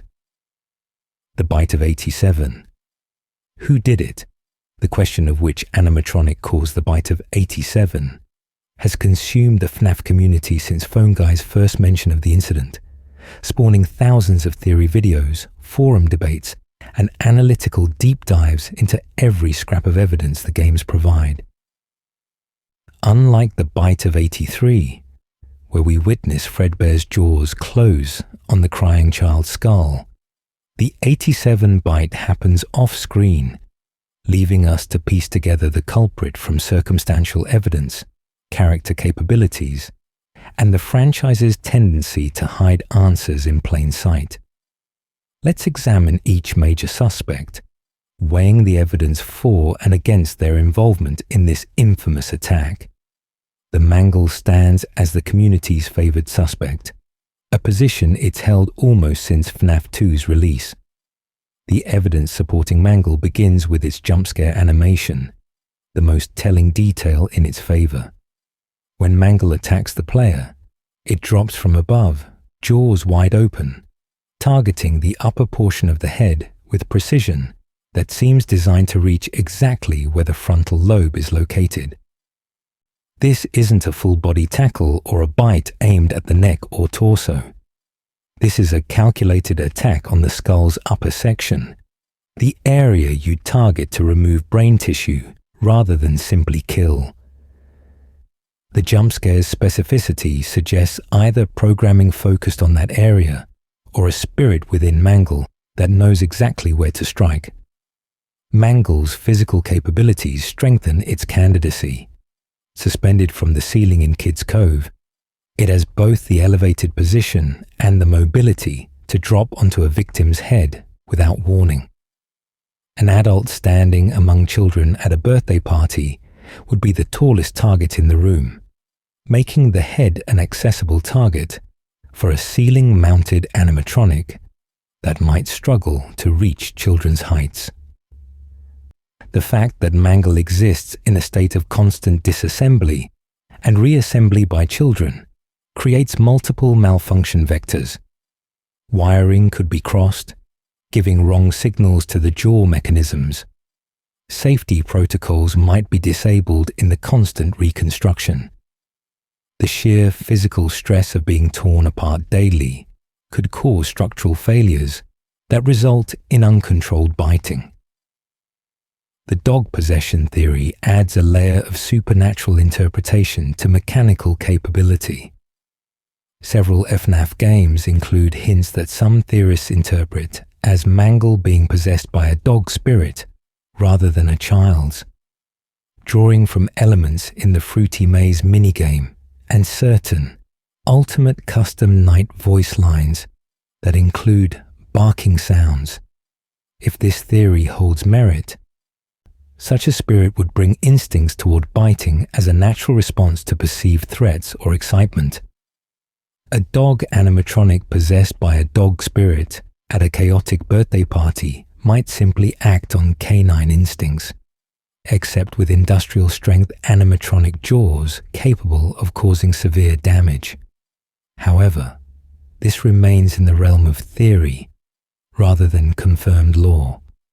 The toy animatronic scrapping after the incident provides strong circumstantial support for Mangle's guilt.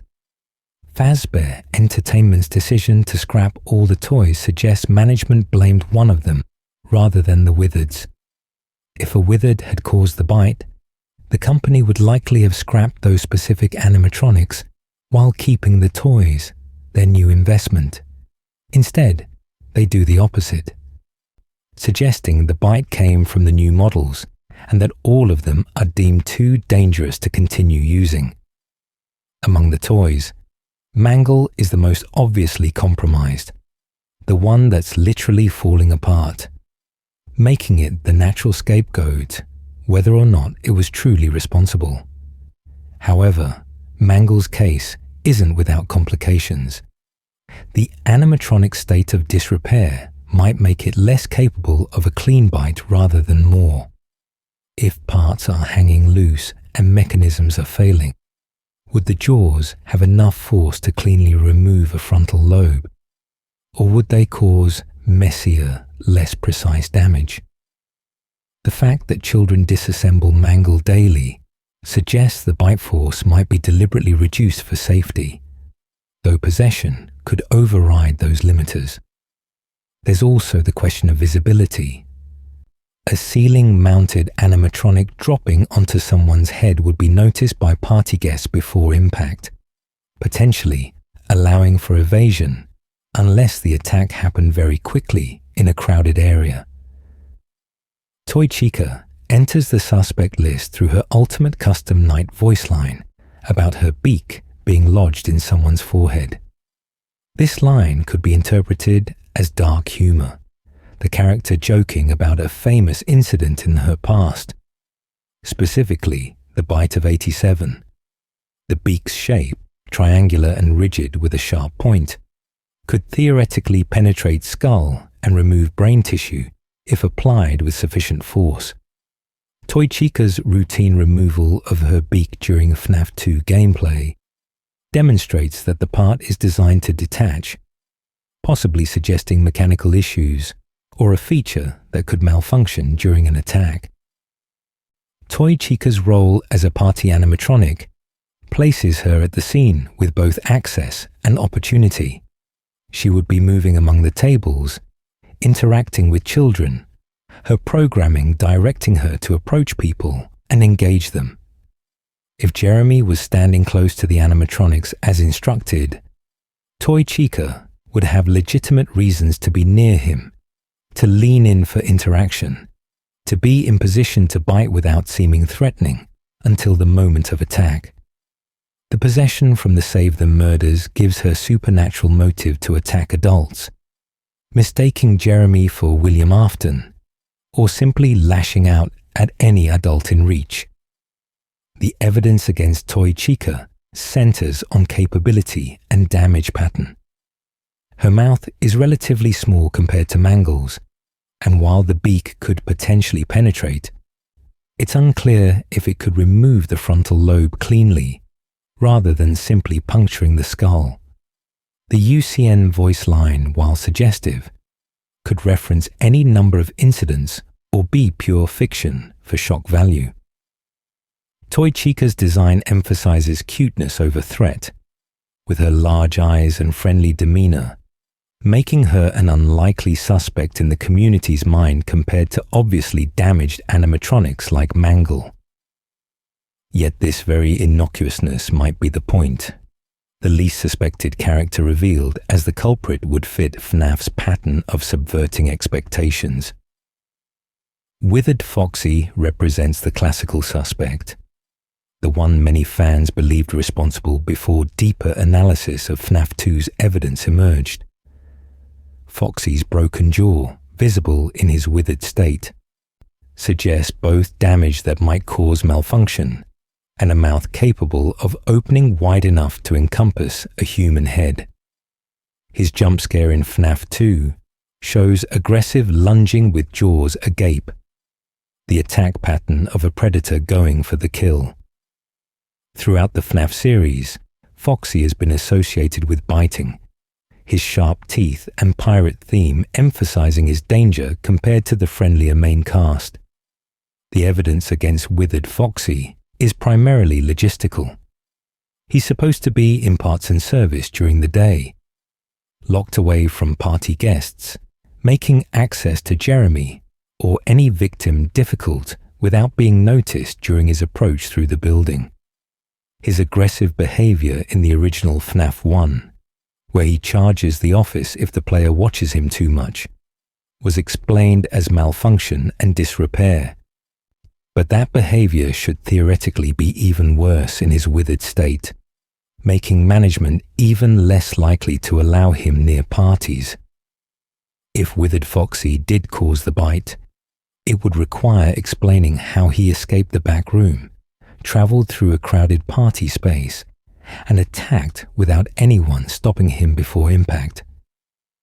Some theories attempt to bridge this gap by suggesting the bite happened after most guests had left, during cleanup or late in the party when Jeremy was alone or nearly alone with the animatronics. This timing would allow a withered to escape parts and service and reach the party floor without navigating through crowds. But phone guys' warning to stay close to the animatronics suggest Jeremy was supposed to be supervising during active party hours, placing the most likely timing during peak attendance when a Withered's approach would be obvious. Withered Freddy gets occasional mention as a suspect, primarily because of his size and jaw capacity. His mouth is large enough to encompass a human head entirely, potentially allowing for the kind of bite that removes the frontal lobe without crushing the entire skull. The handprints on his face in FNAF 1 suggest he was involved in some kind of violent incident where someone tried to fight him off, though that incident's timing and nature remain debated. Like Withered Foxy, his primary weakness as a suspect is logistics, explaining how he reached the party from parts and service without detection. Balloon Boy, while not capable of biting, gets occasional joke mentions in the community due to his annoying presence throughout FNAF 2. Some theories suggest he could have disabled lights or caused distraction that allowed another animatronic to attack, making him an accomplice rather than the direct culprit. This feels like a stretch, an attempt to include every animatronic in the suspect pool rather than a serious theory based on evidence. The puppet, despite being a security measure, can't be ruled out entirely. Its ability to move throughout the building, its possession by Charlotte Emily, and its demonstrated hostility when the music box winds down create both motive and opportunity. However, the puppet lacks the jaw structure to perform a bite, its mouth being essentially cosmetic rather than functional. Any attack it launched would more likely involve its hands or full body, rather than biting, making it an unlikely culprit for an incident specifically described as a bite. Comparing the suspects requires weighing mechanical capability, supernatural motive, opportunity, and evidence aftermath. Mangle scores highest on mechanical capability with its jump scare precision, has supernatural motive if possessed by a dog spirit, had opportunity being present at the party, and the toy animatronics scrapping supports it being blamed. Toy Chica has the UCN voice line suggesting involvement, was definitely at the party, had supernatural motive from possession, but lacks obvious mechanical capability for the specific injury. The Wizards have mechanical capability and supernatural motive, but struggle with opportunity unless the bite's timing was outside normal party hours. The community's acceptance of Mangle as the most likely culprit stems from this weighing of evidence. Though it's important to note, this remains theory rather than confirmed canon. While we'll probably never receive explicit confirmation, unless Scott Cawthon directly addresses it, Mangle fits the available clues better than alternatives based on what we can observe in the games. The jump scare targeting the head's upper portion feels too specific to be coincidental, especially in a franchise where Scott Cawthon famously doesn't include random details. The Mangle's disrepair, ceiling position, potential dog possession theory, and presence at the party create a convergence of factors that make it both capable of and likely to commit the attack, at least according to the prevailing community interpretation. Yet the ambiguity serves FNAF's larger narrative purposes. By leaving the culprit unconfirmed, Scott maintains the mystery that drives community engagement. Theories continue to circulate. New evidence in later games gets scrutinized for hints about the bite. The debate keeps the incident relevant years after FNAF 2's release, ensuring it remains a central pillar of franchise lore, rather than a solved puzzle that loses its fascination. The bite of 87's power comes partly from never being fully shown or explained, leaving it to imagination and speculation rather than concrete depiction. Comparing the two bites, the bite of 83 and the bite of 87, despite sharing a name and both involving animatronic jaws crushing human skulls, represent fundamentally different categories of tragedy that reveal how Fazbear Entertainment's problems evolved over time. Examining them side by side illuminates not just the specific incidents, but the broader trajectory of the franchise's horror, the shift from personal family drama to corporate negligence, from accidental springlock failure to supernatural possession manifesting through advanced technology. These bites serve as bookends to the company's early period, marking the beginning and end of an era with blood and brain matter. The victims themselves tell different stories about who pays the price for Fazbear Entertainment's failures. The crying child, young and already traumatized, dies because his family is dysfunctional and cruel. He's the ultimate innocent victim, someone with no agency in the events leading to his death. Someone failed by every adult who should have protected him. His death is intimate and personal. His brother's hands placing his head in Fredbear's mouth, his tears triggering the springlock failure. The presumed victim of the bite of 87, if it was indeed Jeremy Fitzgerald or another adult employee, represents a different category of victim. An adult who chose to take a job at Freddy Fazbear's Pizza, someone with at least theoretical agency, even if that agency was limited by economic necessity and the need for employment. The victim survives the bite according to Phone Guy's comment, though with what we can infer must be catastrophic brain damage, becoming a victim of corporate negligence rather than family cruelty. The mechanisms of the bites reveal technological evolution that made things worse rather than better. The bite of 83 happens because springlock technology is inherently flawed, sensitive to moisture in ways that training tapes warn about but can't prevent. The crying child's tears trigger a mechanical failure, springs releasing with industrial force, the suit's dual-purpose design creating a failure point that simpler animatronics would avoid. This is technology biting its creators, innovation revealing its dark side, a brilliant concept with fatal flaws. The bite of 87, however, likely comes from an animatronic that's either malfunctioning due to poor maintenance or actively controlled by a vengeful spirit.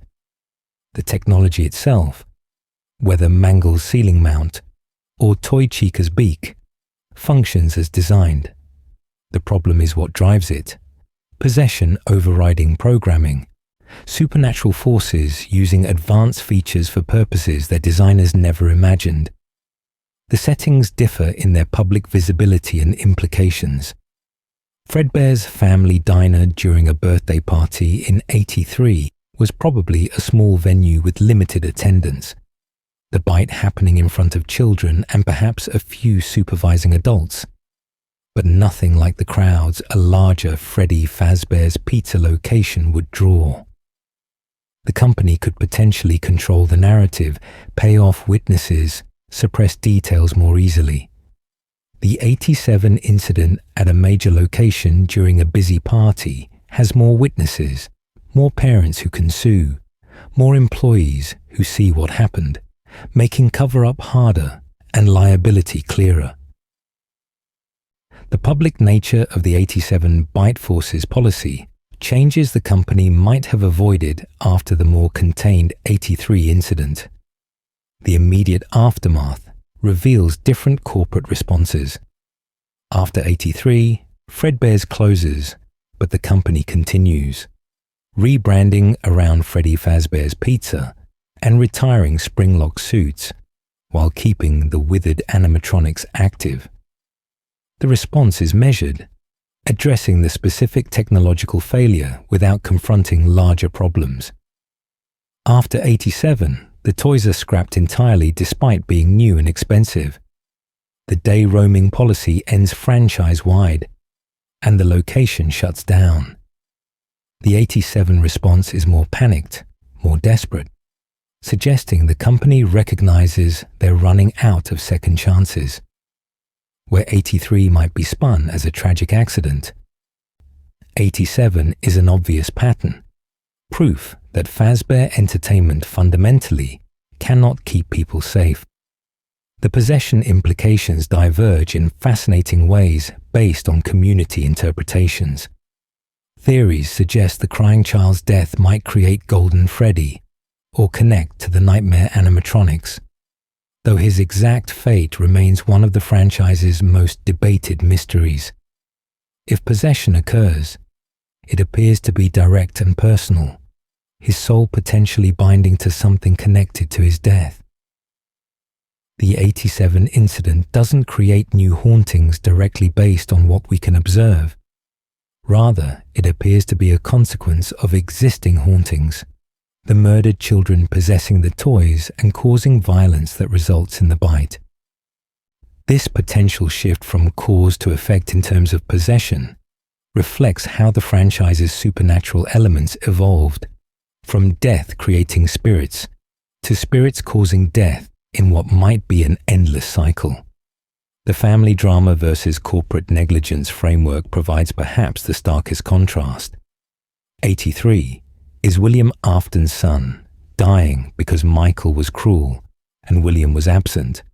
It's Henry Emily losing his business partner's child to a preventable tragedy.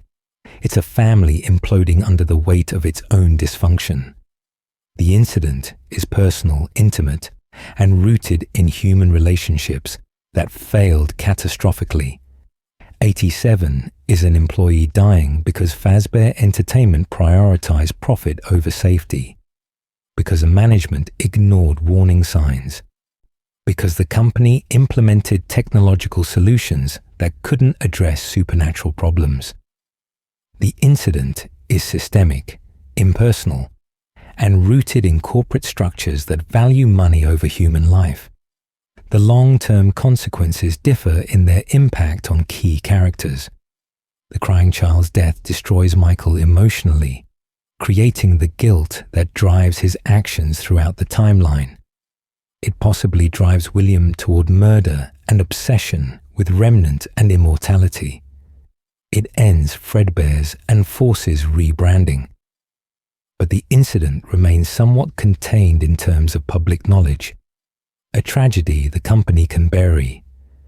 Jeremy's bite, assuming he's the victim, doesn't have the same character-driving force, because Jeremy largely disappears from the narrative afterward. But it creates the free roam policy change that Phone Guy mentions in FNAF 1, a detail every night guard from that point forward lives with. The 87 incident shapes company policy in ways 83 didn't, its public nature forcing changes that internal family tragedy could be hidden from requiring. The community's relationship with these bites reflects their different narrative roles. The bite of 83 became the centerpiece of FNAF 4's emotional story, giving us the mini-games that trace the crying child's final week and creating empathy for a character with no name or voice beyond his tears. It's designed to be heartbreaking, to make players feel the weight of Michael's guilt and the Afton family's dysfunction. The bite of 87 remains mysterious and debated, its off-screen nature making it a puzzle to solve rather than an emotional experience to witness. The community engages with 83 through emotion and with 87 through analysis, one tugging at heartstrings while the other engages the detective instinct. The symbolic weight of these incidents in the franchise's larger themes reveals FNAF's sophistication beyond simple jump scares. The bite of 83 symbolizes how family can destroy itself from within, how cruelty compounds trauma, how technology without wisdom becomes a weapon. It's about innocence lost to systematic abuse, about pleas for help falling on deaf ears, about a child failed by everyone who should have loved and protected him. The bite of 87 symbolizes how corporations cannot innovate away from fundamental moral failures, how new technology creates new categories of disaster when built on rotten foundations, how prioritizing profit over people inevitably leads to tragedy. It's about workers ground up in a system that views them as disposable, about warning signs ignored in pursuit of revenue, about the impossibility of safety when supernatural forces meet corporate negligence. Both bites serve as watershed moments in their respective timelines, dividing company history into before and after periods. Before 83, Fazbear Entertainment is a young company with promise, innovating in animatronic technology, building a brand around family entertainment. After 83, that promise is tainted, the company marked by death and secrets, every success shadowed by the cost in children's lives. Before 87, the company can still imagine technology solving their problems, can still believe facial recognition and advanced programming might create safety. After 87, that illusion collapses, forcing acknowledgement that their problems run deeper than mechanics, that something fundamentally wrong permeates every location they open. The bite's relationship to William Afton's murders creates an interesting parallel structure. the crying child dies in 83, possibly before or concurrent with William's first murder, depending on timeline interpretation. His death might drive William to kill, might create the obsession that transforms him from bitter father to child murderer. The 87 bite happens after the Save Them murders, after William has killed repeatedly, after possession is established fact. The first bite potentially creates a killer. The second bite is caused by the killer's actions, ghosts he created seeking vengeance, or simply acting out trauma. This inversion, from bite creating killer to killer creating bite, demonstrates the franchise's temporal complexity and the way causes and effects blur across years. Examining these bites together reveals patterns in how FNAF builds tragedy. Both involve failures at multiple levels: mechanical, human, supernatural. Both could have been prevented through different choices at any number of decision points. Both demonstrate that the people in power at Fazbear Entertainment consistently make the wrong choices, prioritizing everything except human safety. Both show us victims failed by systems that should protect them. The crying child by his family, Jeremy by his employer. And both become stories we tell in the FNAF community, narratives that shape how we understand the franchise's themes about technology, mortality, trauma, and the consequences of treating people as disposable. The Bite of 83 and the Bite of 87 don't just share a name.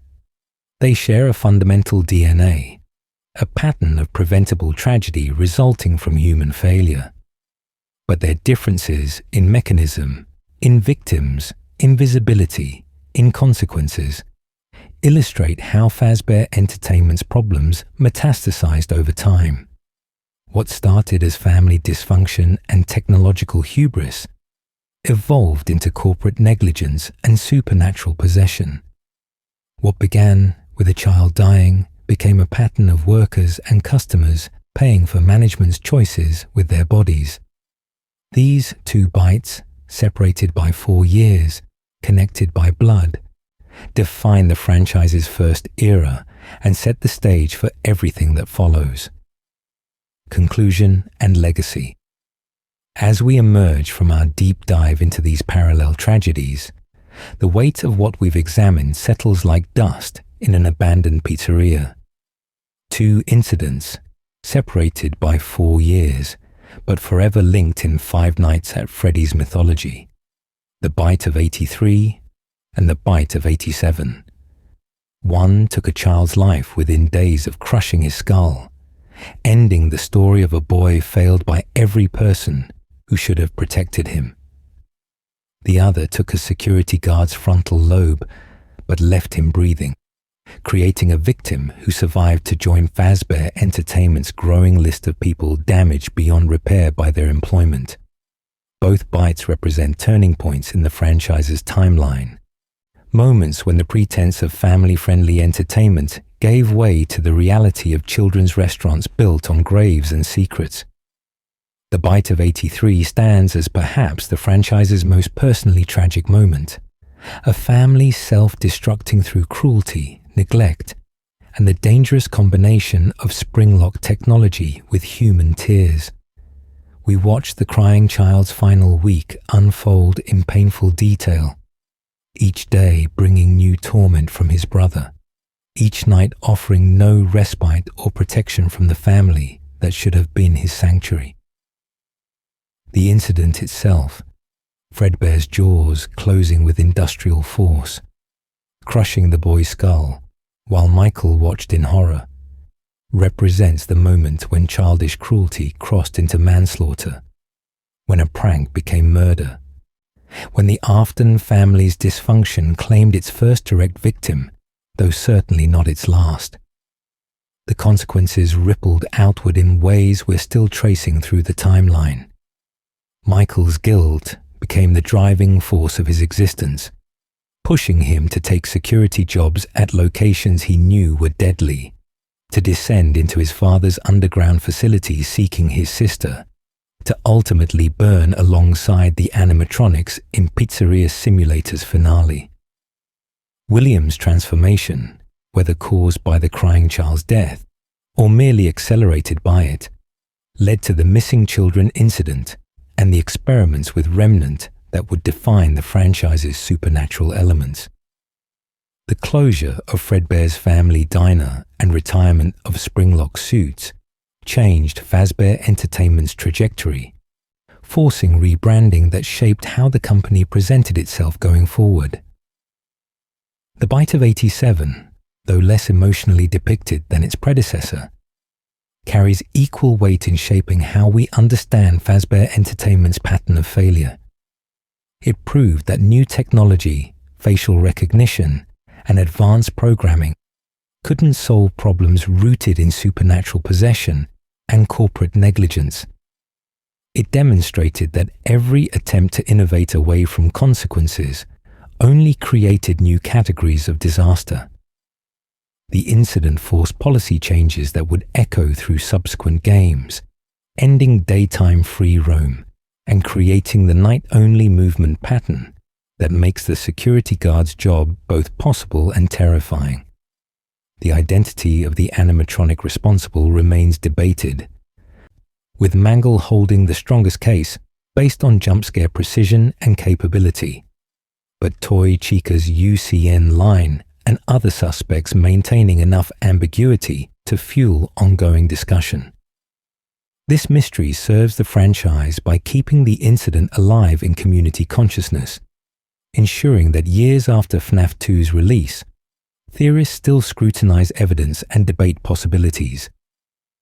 The fact that we'll likely never receive definitive confirmation, unless Scott Cawthon chooses to explicitly reveal, it means the Bite of 87 exists in a state of productive uncertainty, a puzzle that engages minds rather than a solved equation that loses its fascination.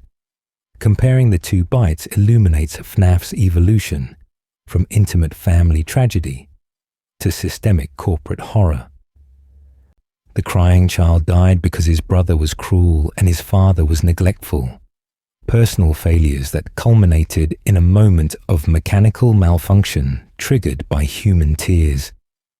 Jeremy died, or at least suffered catastrophic brain damage, because Fazbear Entertainment created working conditions where survival required luck as much as skill, where management sent minimum wage employees to stand among possessed animatronics and expected supervision to prevent disaster. The shift from family failure to corporate failure represents the franchise maturing in its exploration of how different systems can fail people in equally devastating ways. The lingering questions surrounding both incidents ensure they remain fertile ground for theory and speculation. What exactly did the crying child see that terrified him so completely? Why did William surveil his son, but never intervene to protect him? What happened to Michael immediately after the bite? And did he face any legal consequences? How did the springlock failure mechanically occur? And could it have been prevented with different technology or protocols? These questions about 83 persist alongside queries about 87. Who was the victim if not Jeremy? Which animatronic bit them? What exactly happened during those fatal moments at the birthday party? How did the company manage the legal fallout? And why don't we see more evidence of investigations or lawsuits? The community's relationship with these bites has evolved over the years as new games add context and potentially new evidence. When FNAF 1 released, the Bite of 87 was a mysterious past event, mentioned only in Phone Guy's casual comment about the frontal lobe. As FNAF 2 emerged and we played through the week leading to that incident, the mystery deepened rather than resolved, giving us suspects and timing but no definitive answers. FNAF 4's revelation of the 83 bite shocked the community, recontextualizing what we thought we knew, and creating the 83 versus 87 debate that raged until Scott confirmed them as separate incidents.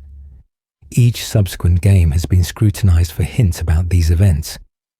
Ultimate Custom Night's Toy Chica line about her beak. Help Wanted's recreations of both bites in virtual space. Security Breach and the Tales from the Pizzaplex books, potentially adding context about how these incidents fit into broader timelines. The bites have become reference points, moments in the timeline that help us understand when other events occur, how characters developed, why certain policies exist. They're foundational to the franchise in ways few other incidents match, shaping everything from character motivations to corporate practices. The thematic resonance of these bites extends beyond their immediate narrative impact. They represent FNAF's core concern with how innovation without wisdom becomes dangerous, how mechanical marvels designed to bring joy can become instruments of horror when human failing meets technological possibility. The springlock suits that allowed dual-purpose animatronics created failure points that claim the crying child. The advanced toy animatronics with facial recognition became weapons when possessed spirits overrode their programming. Both cases demonstrate that the problem isn't technology itself, but the context in which it's deployed, the human and supernatural forces that shape its use.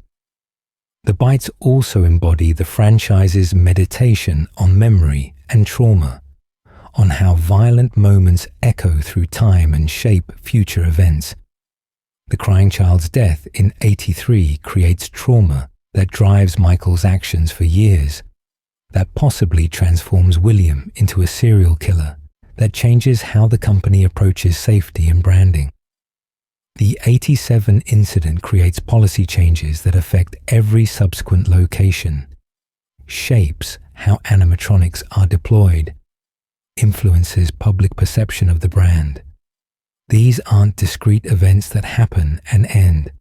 They're ongoing presences, ghosts that haunt the timeline, as surely as the children's spirits haunt the animatronics. Looking forward, the question becomes how these incidents will continue to influence FNAF's expanding universe. With new games, books, and projects announced, with the timeline growing to encompass the Pizzaplex era and beyond, will we see further context added to these bites? Will Security Breach's successor games reference them, treating them as ancient history, or finding ways to connect current events to these founding tragedies? Will the movie adaptations, which have taken creative liberties with the timeline, depict these bites or create their own watershed moments? The franchise's ongoing nature means these questions remain open, the legacy of both bites still being written. The bite of 83 and the bite of 87 stand together as proof that in Five Nights at Freddy's, horror comes not from random violence, but from predictable failures. Both incidents could have been prevented through different choices at multiple points, through Michael showing mercy instead of cruelty, through William protecting his son instead of surveilling him, through Fazbear Entertainment prioritizing safety over profit, through management heeding warnings instead of pushing forward to the next party. The fact that prevention was always possible makes these tragedies more horrifying than random accidents would be.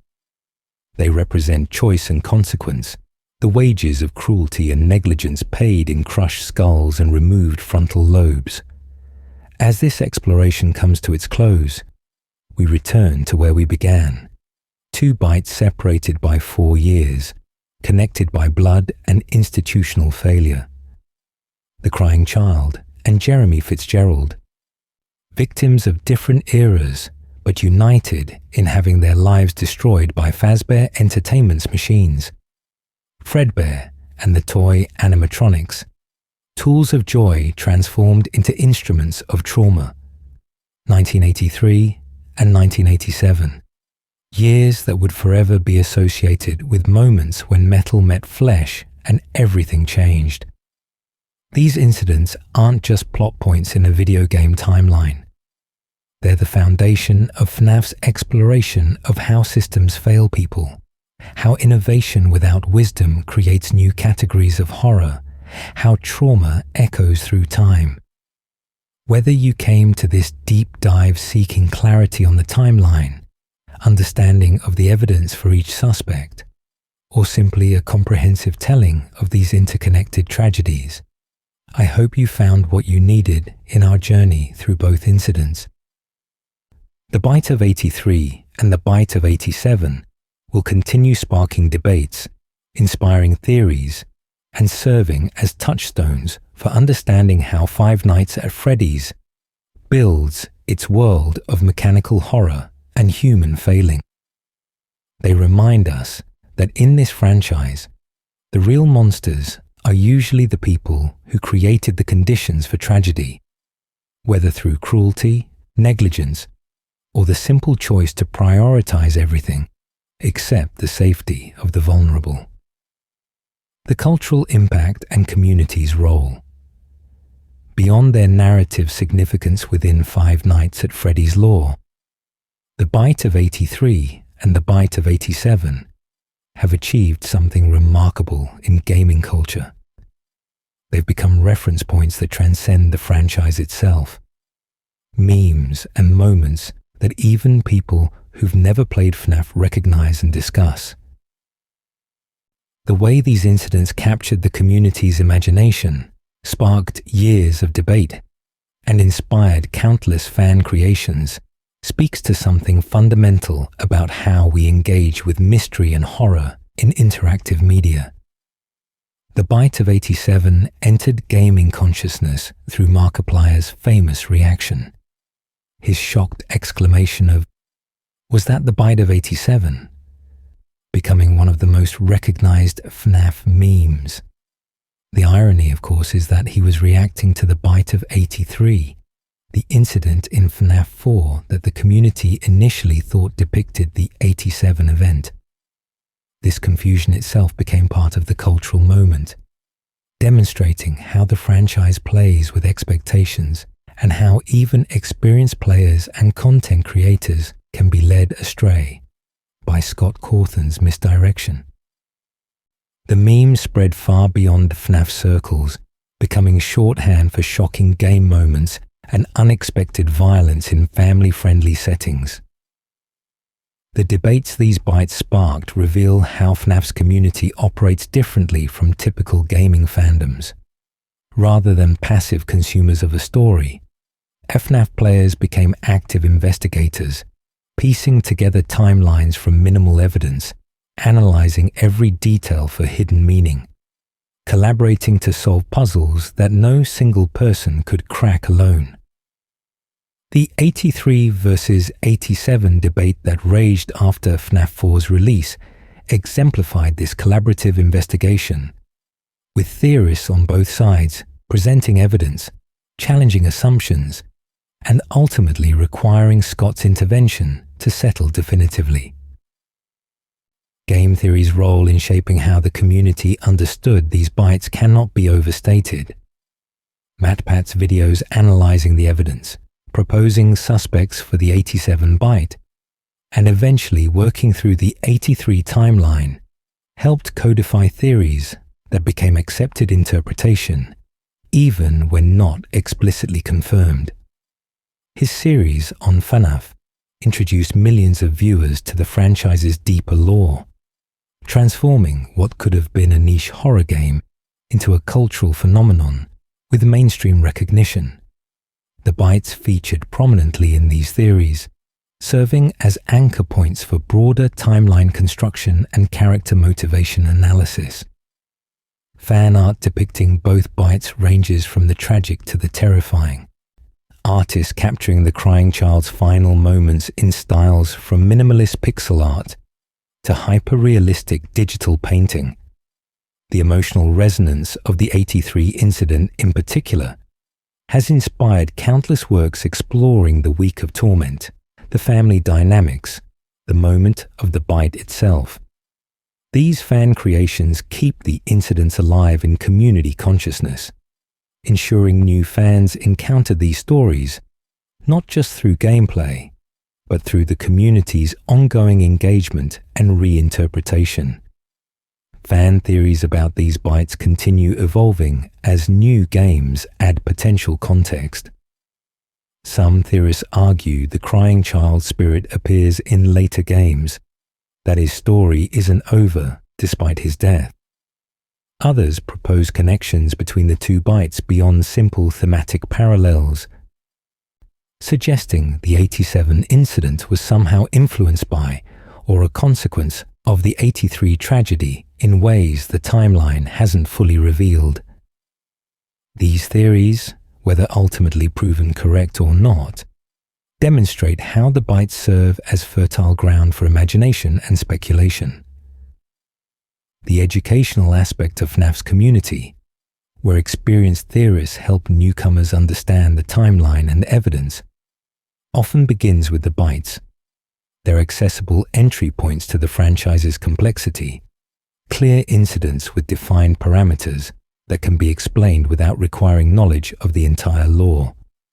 A new fan asking about the bite of 87 provides an opportunity to introduce FNAF 2's gameplay, Phone Guy's importance, the timeline's non-linear structure, and the way evidence must be pieced together from multiple sources. The bites serve as gateway moments, pulling people deeper into the franchise's mysteries.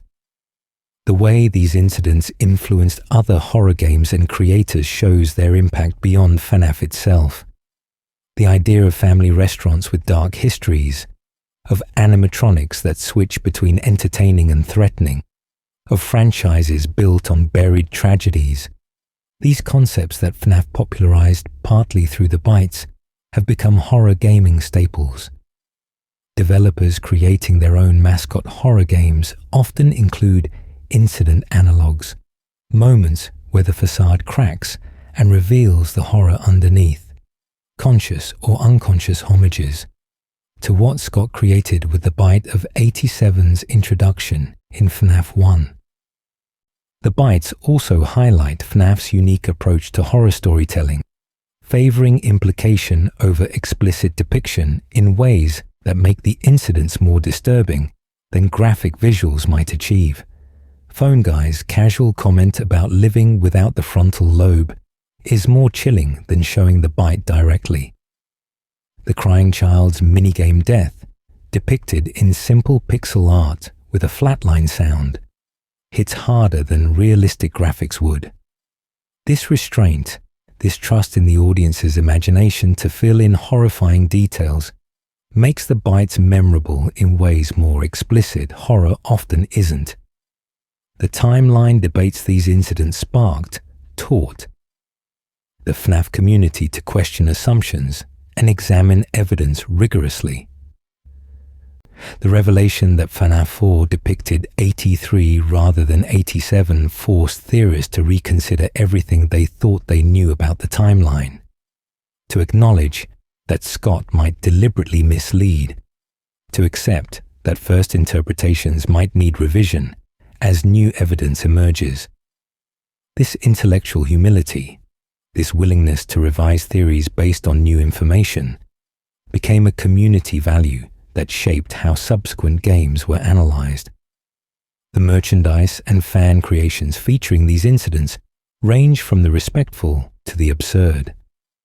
Plushies of the animatronics involved, fan-made comics retelling the events, animations bringing the minigames to life with voice acting and enhanced visuals, even fan games exploring what-if scenarios where the bites never occurred or had different outcomes.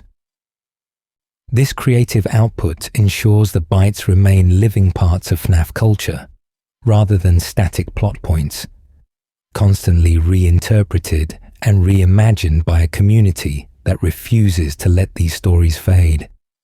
The discussions about accountability and prevention these bites inspire extend beyond fiction into real conversations about workplace safety, corporate responsibility, and how companies handle tragedies. While FNAF is obviously fiction, the way Fazbear Entertainment responds to these incidents, covering up rather than addressing root causes, prioritizing profit over safety, reflects real patterns in how corporations sometimes behave.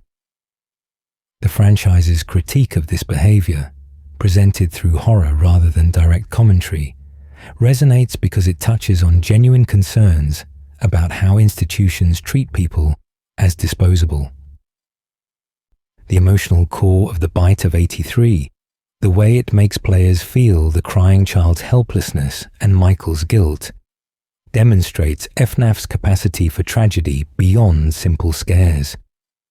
Horror games typically focus on fear and adrenaline, but the 83 incident aims for sadness, for empathy with a doomed child, and understanding of a brother who went too far. This emotional range, this willingness to make players feel grief as well as fear, distinguishes FNAF from pure jump-scare games and creates investment in characters' fates that simple monsters couldn't achieve. The way new fans discover these incidents years after the original game's released shows how FNAF's community preserves and transmits lore. A person playing FNAF in 2025 benefits from a decade of accumulated theory, explanation, and analysis. They can watch video essays explaining both bites, read wiki entries compiling evidence, join Discord discussions where veterans answer questions. The bites, as foundational incidents, feature prominently in these educational resources, ensuring each generation of fans understands their significance. The speculation about how the movie adaptation will handle these bites, whether they'll be depicted at all or referenced obliquely, whether the timeline will be altered to combine them or separate them further, shows how these incidents have become so integral to FNAF that their treatment in adaptations matters deeply to fans. The first FNAF movie took liberties with the timeline, creating its own version of events while honoring the spirit of the games. Future films will face similar decisions about the bites, whether to show them, how to depict them, whose perspective to use, with fan expectations shaped by years of engagement with the game versions. The parallels fans draw between the bites and real incidents, from theme park accidents to restaurant tragedies, while sometimes uncomfortable, speak to how FNAF taps into genuine fears about spaces that should be safe becoming dangerous. The franchise's horror works partly because we recognize the plausibility underneath the supernatural elements. Restaurants do have accidents. Technology does fail. Companies do prioritize profit over safety. The bites, fictional as they are, resonate because they feel grounded in possibilities we understand. The legacy of these bites extends into how they shaped FNAF's narrative structure going forward. Later games include their own watershed moments, their own incidents that divide timelines and change character trajectories. But none have quite achieved the iconic status of these first two bites, the incidents that established what a FNAF tragedy looks like, how it's revealed, how it echoes through subsequent events. They're templates, in some sense, for how Scott constructs turning points in the franchise's ongoing story. The personal connections fans develop with these incidents, particularly the Bite of 83, show how fiction can resonate deeply despite pixelated graphics and minimal character development. People see themselves in the crying child's helplessness, in Michael's guilt, in the family dynamics that fail to protect someone vulnerable. The universality of these themes, family conflict, bullying, tragedy resulting from cruelty, allows the incident to transcend its video game origins and touch on genuine human experiences.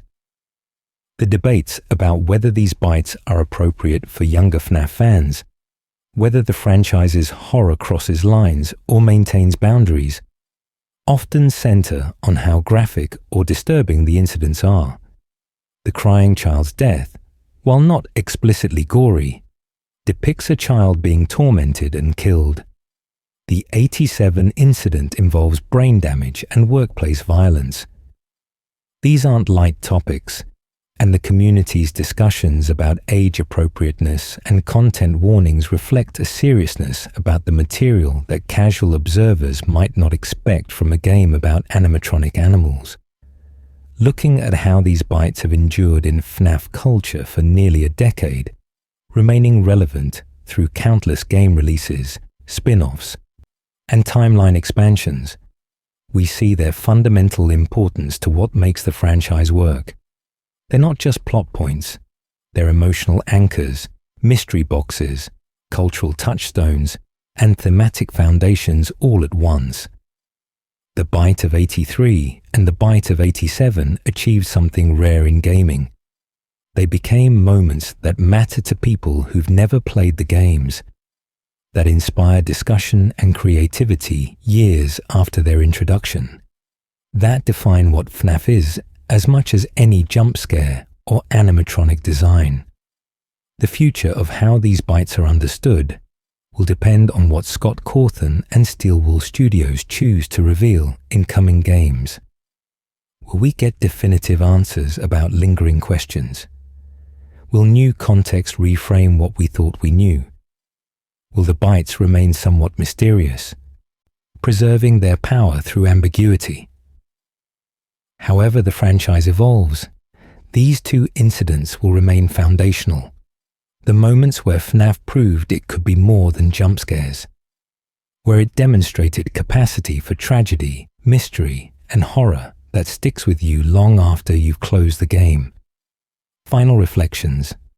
As we close this comprehensive exploration of the Bite of 83 and the Bite of 87, it's worth reflecting on what makes these incidents so central to Five Nights at Freddy's enduring appeal. They represent the franchise at its best, combining mystery with emotion, horror with tragedy, providing just enough information to understand what happened while leaving enough ambiguity to fuel endless speculation and debate. The crying child's death in 83 remains one of gaming's most affecting tragedies. A story told in simple minigame graphics that nonetheless conveys profound sadness about a child failed by everyone who should have protected him. Michael's guilt, visible in his apology at the hospital, shapes our understanding of his character through subsequent appearances. William's response to losing his son, and whether it drove him to murder or simply accelerated existing darkness, offers one possible explanation for how a man might become a monster. The incident's intimacy, its focus on family dysfunction and personal failing, grounds the franchise's supernatural elements in relatable human weakness. The Bite of 87, mysterious and debated, demonstrates FNAF's capacity for long-term mystery that remains engaging through multiple game releases. The question of which animatronic bit Jeremy, or whoever the victim was, has driven analysis of FNAF 2's details for years. The incident's impact on company policy, ending daytime free roam, shows how FNAF builds a world where past events shape present circumstances. And the bite's role as a reference point, mentioned in FNAF 1 before being explored in FNAF 2, proved that the franchise could successfully use non-linear storytelling to build intrigue. Together, these bites showcase the themes that make FNAF more than a simple horror series. The danger of innovation without wisdom, the way trauma echoes through time, how institutions fail individuals through negligence and greed, the impossibility of outrunning consequences through rebranding and technological advancement. These aren't light themes, and the franchise's willingness to explore them seriously, even through the lens of haunted animatronics and possessed robots, gives it depth that pure jump-scare games lack. The community that's grown around analyzing these incidents theorizing about details, creating art and stories exploring different angles, proves that horror can inspire creativity and collaboration as much as any other genre. The debates have been passionate, sometimes heated, but ultimately productive in deepening collective understanding of the franchise's complex timeline. The way veterans help newcomers understand the bites, explaining evidence and connections, shows a community invested in preserving and transmitting knowledge across generations of fans. For those of you who made it through this entire deep dive, thank you for your attention and patience with this detailed examination. The bite of 83 and the bite of 87 deserve comprehensive analysis, and I hope this exploration has given you new appreciation for how these incidents shaped Five Nights at Freddy's into the franchise we know today. Whether you came seeking answers to specific questions or simply wanted a thorough retelling of these interconnected tragedies, I hope you found value in our journey through both timelines, both victims, both animatronics, and both sets of consequences that rippled through Fazbear Entertainment's bloody history. Before you go, feel free to like and subscribe if this deep dive helped you understand these two infamous incidents and how they shaped the franchise we continue discussing years after their introduction to the lore.